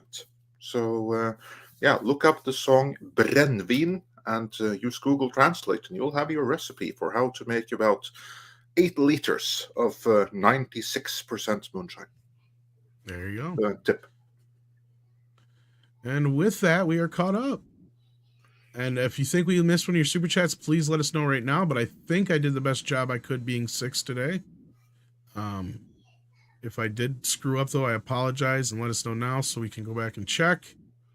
But I'm going to double check with my mod group and see if there was anything else that I may have missed. But other than that, we should have Toxic Femininity tonight. In fact, I think Carrie Smith will be joining us tonight.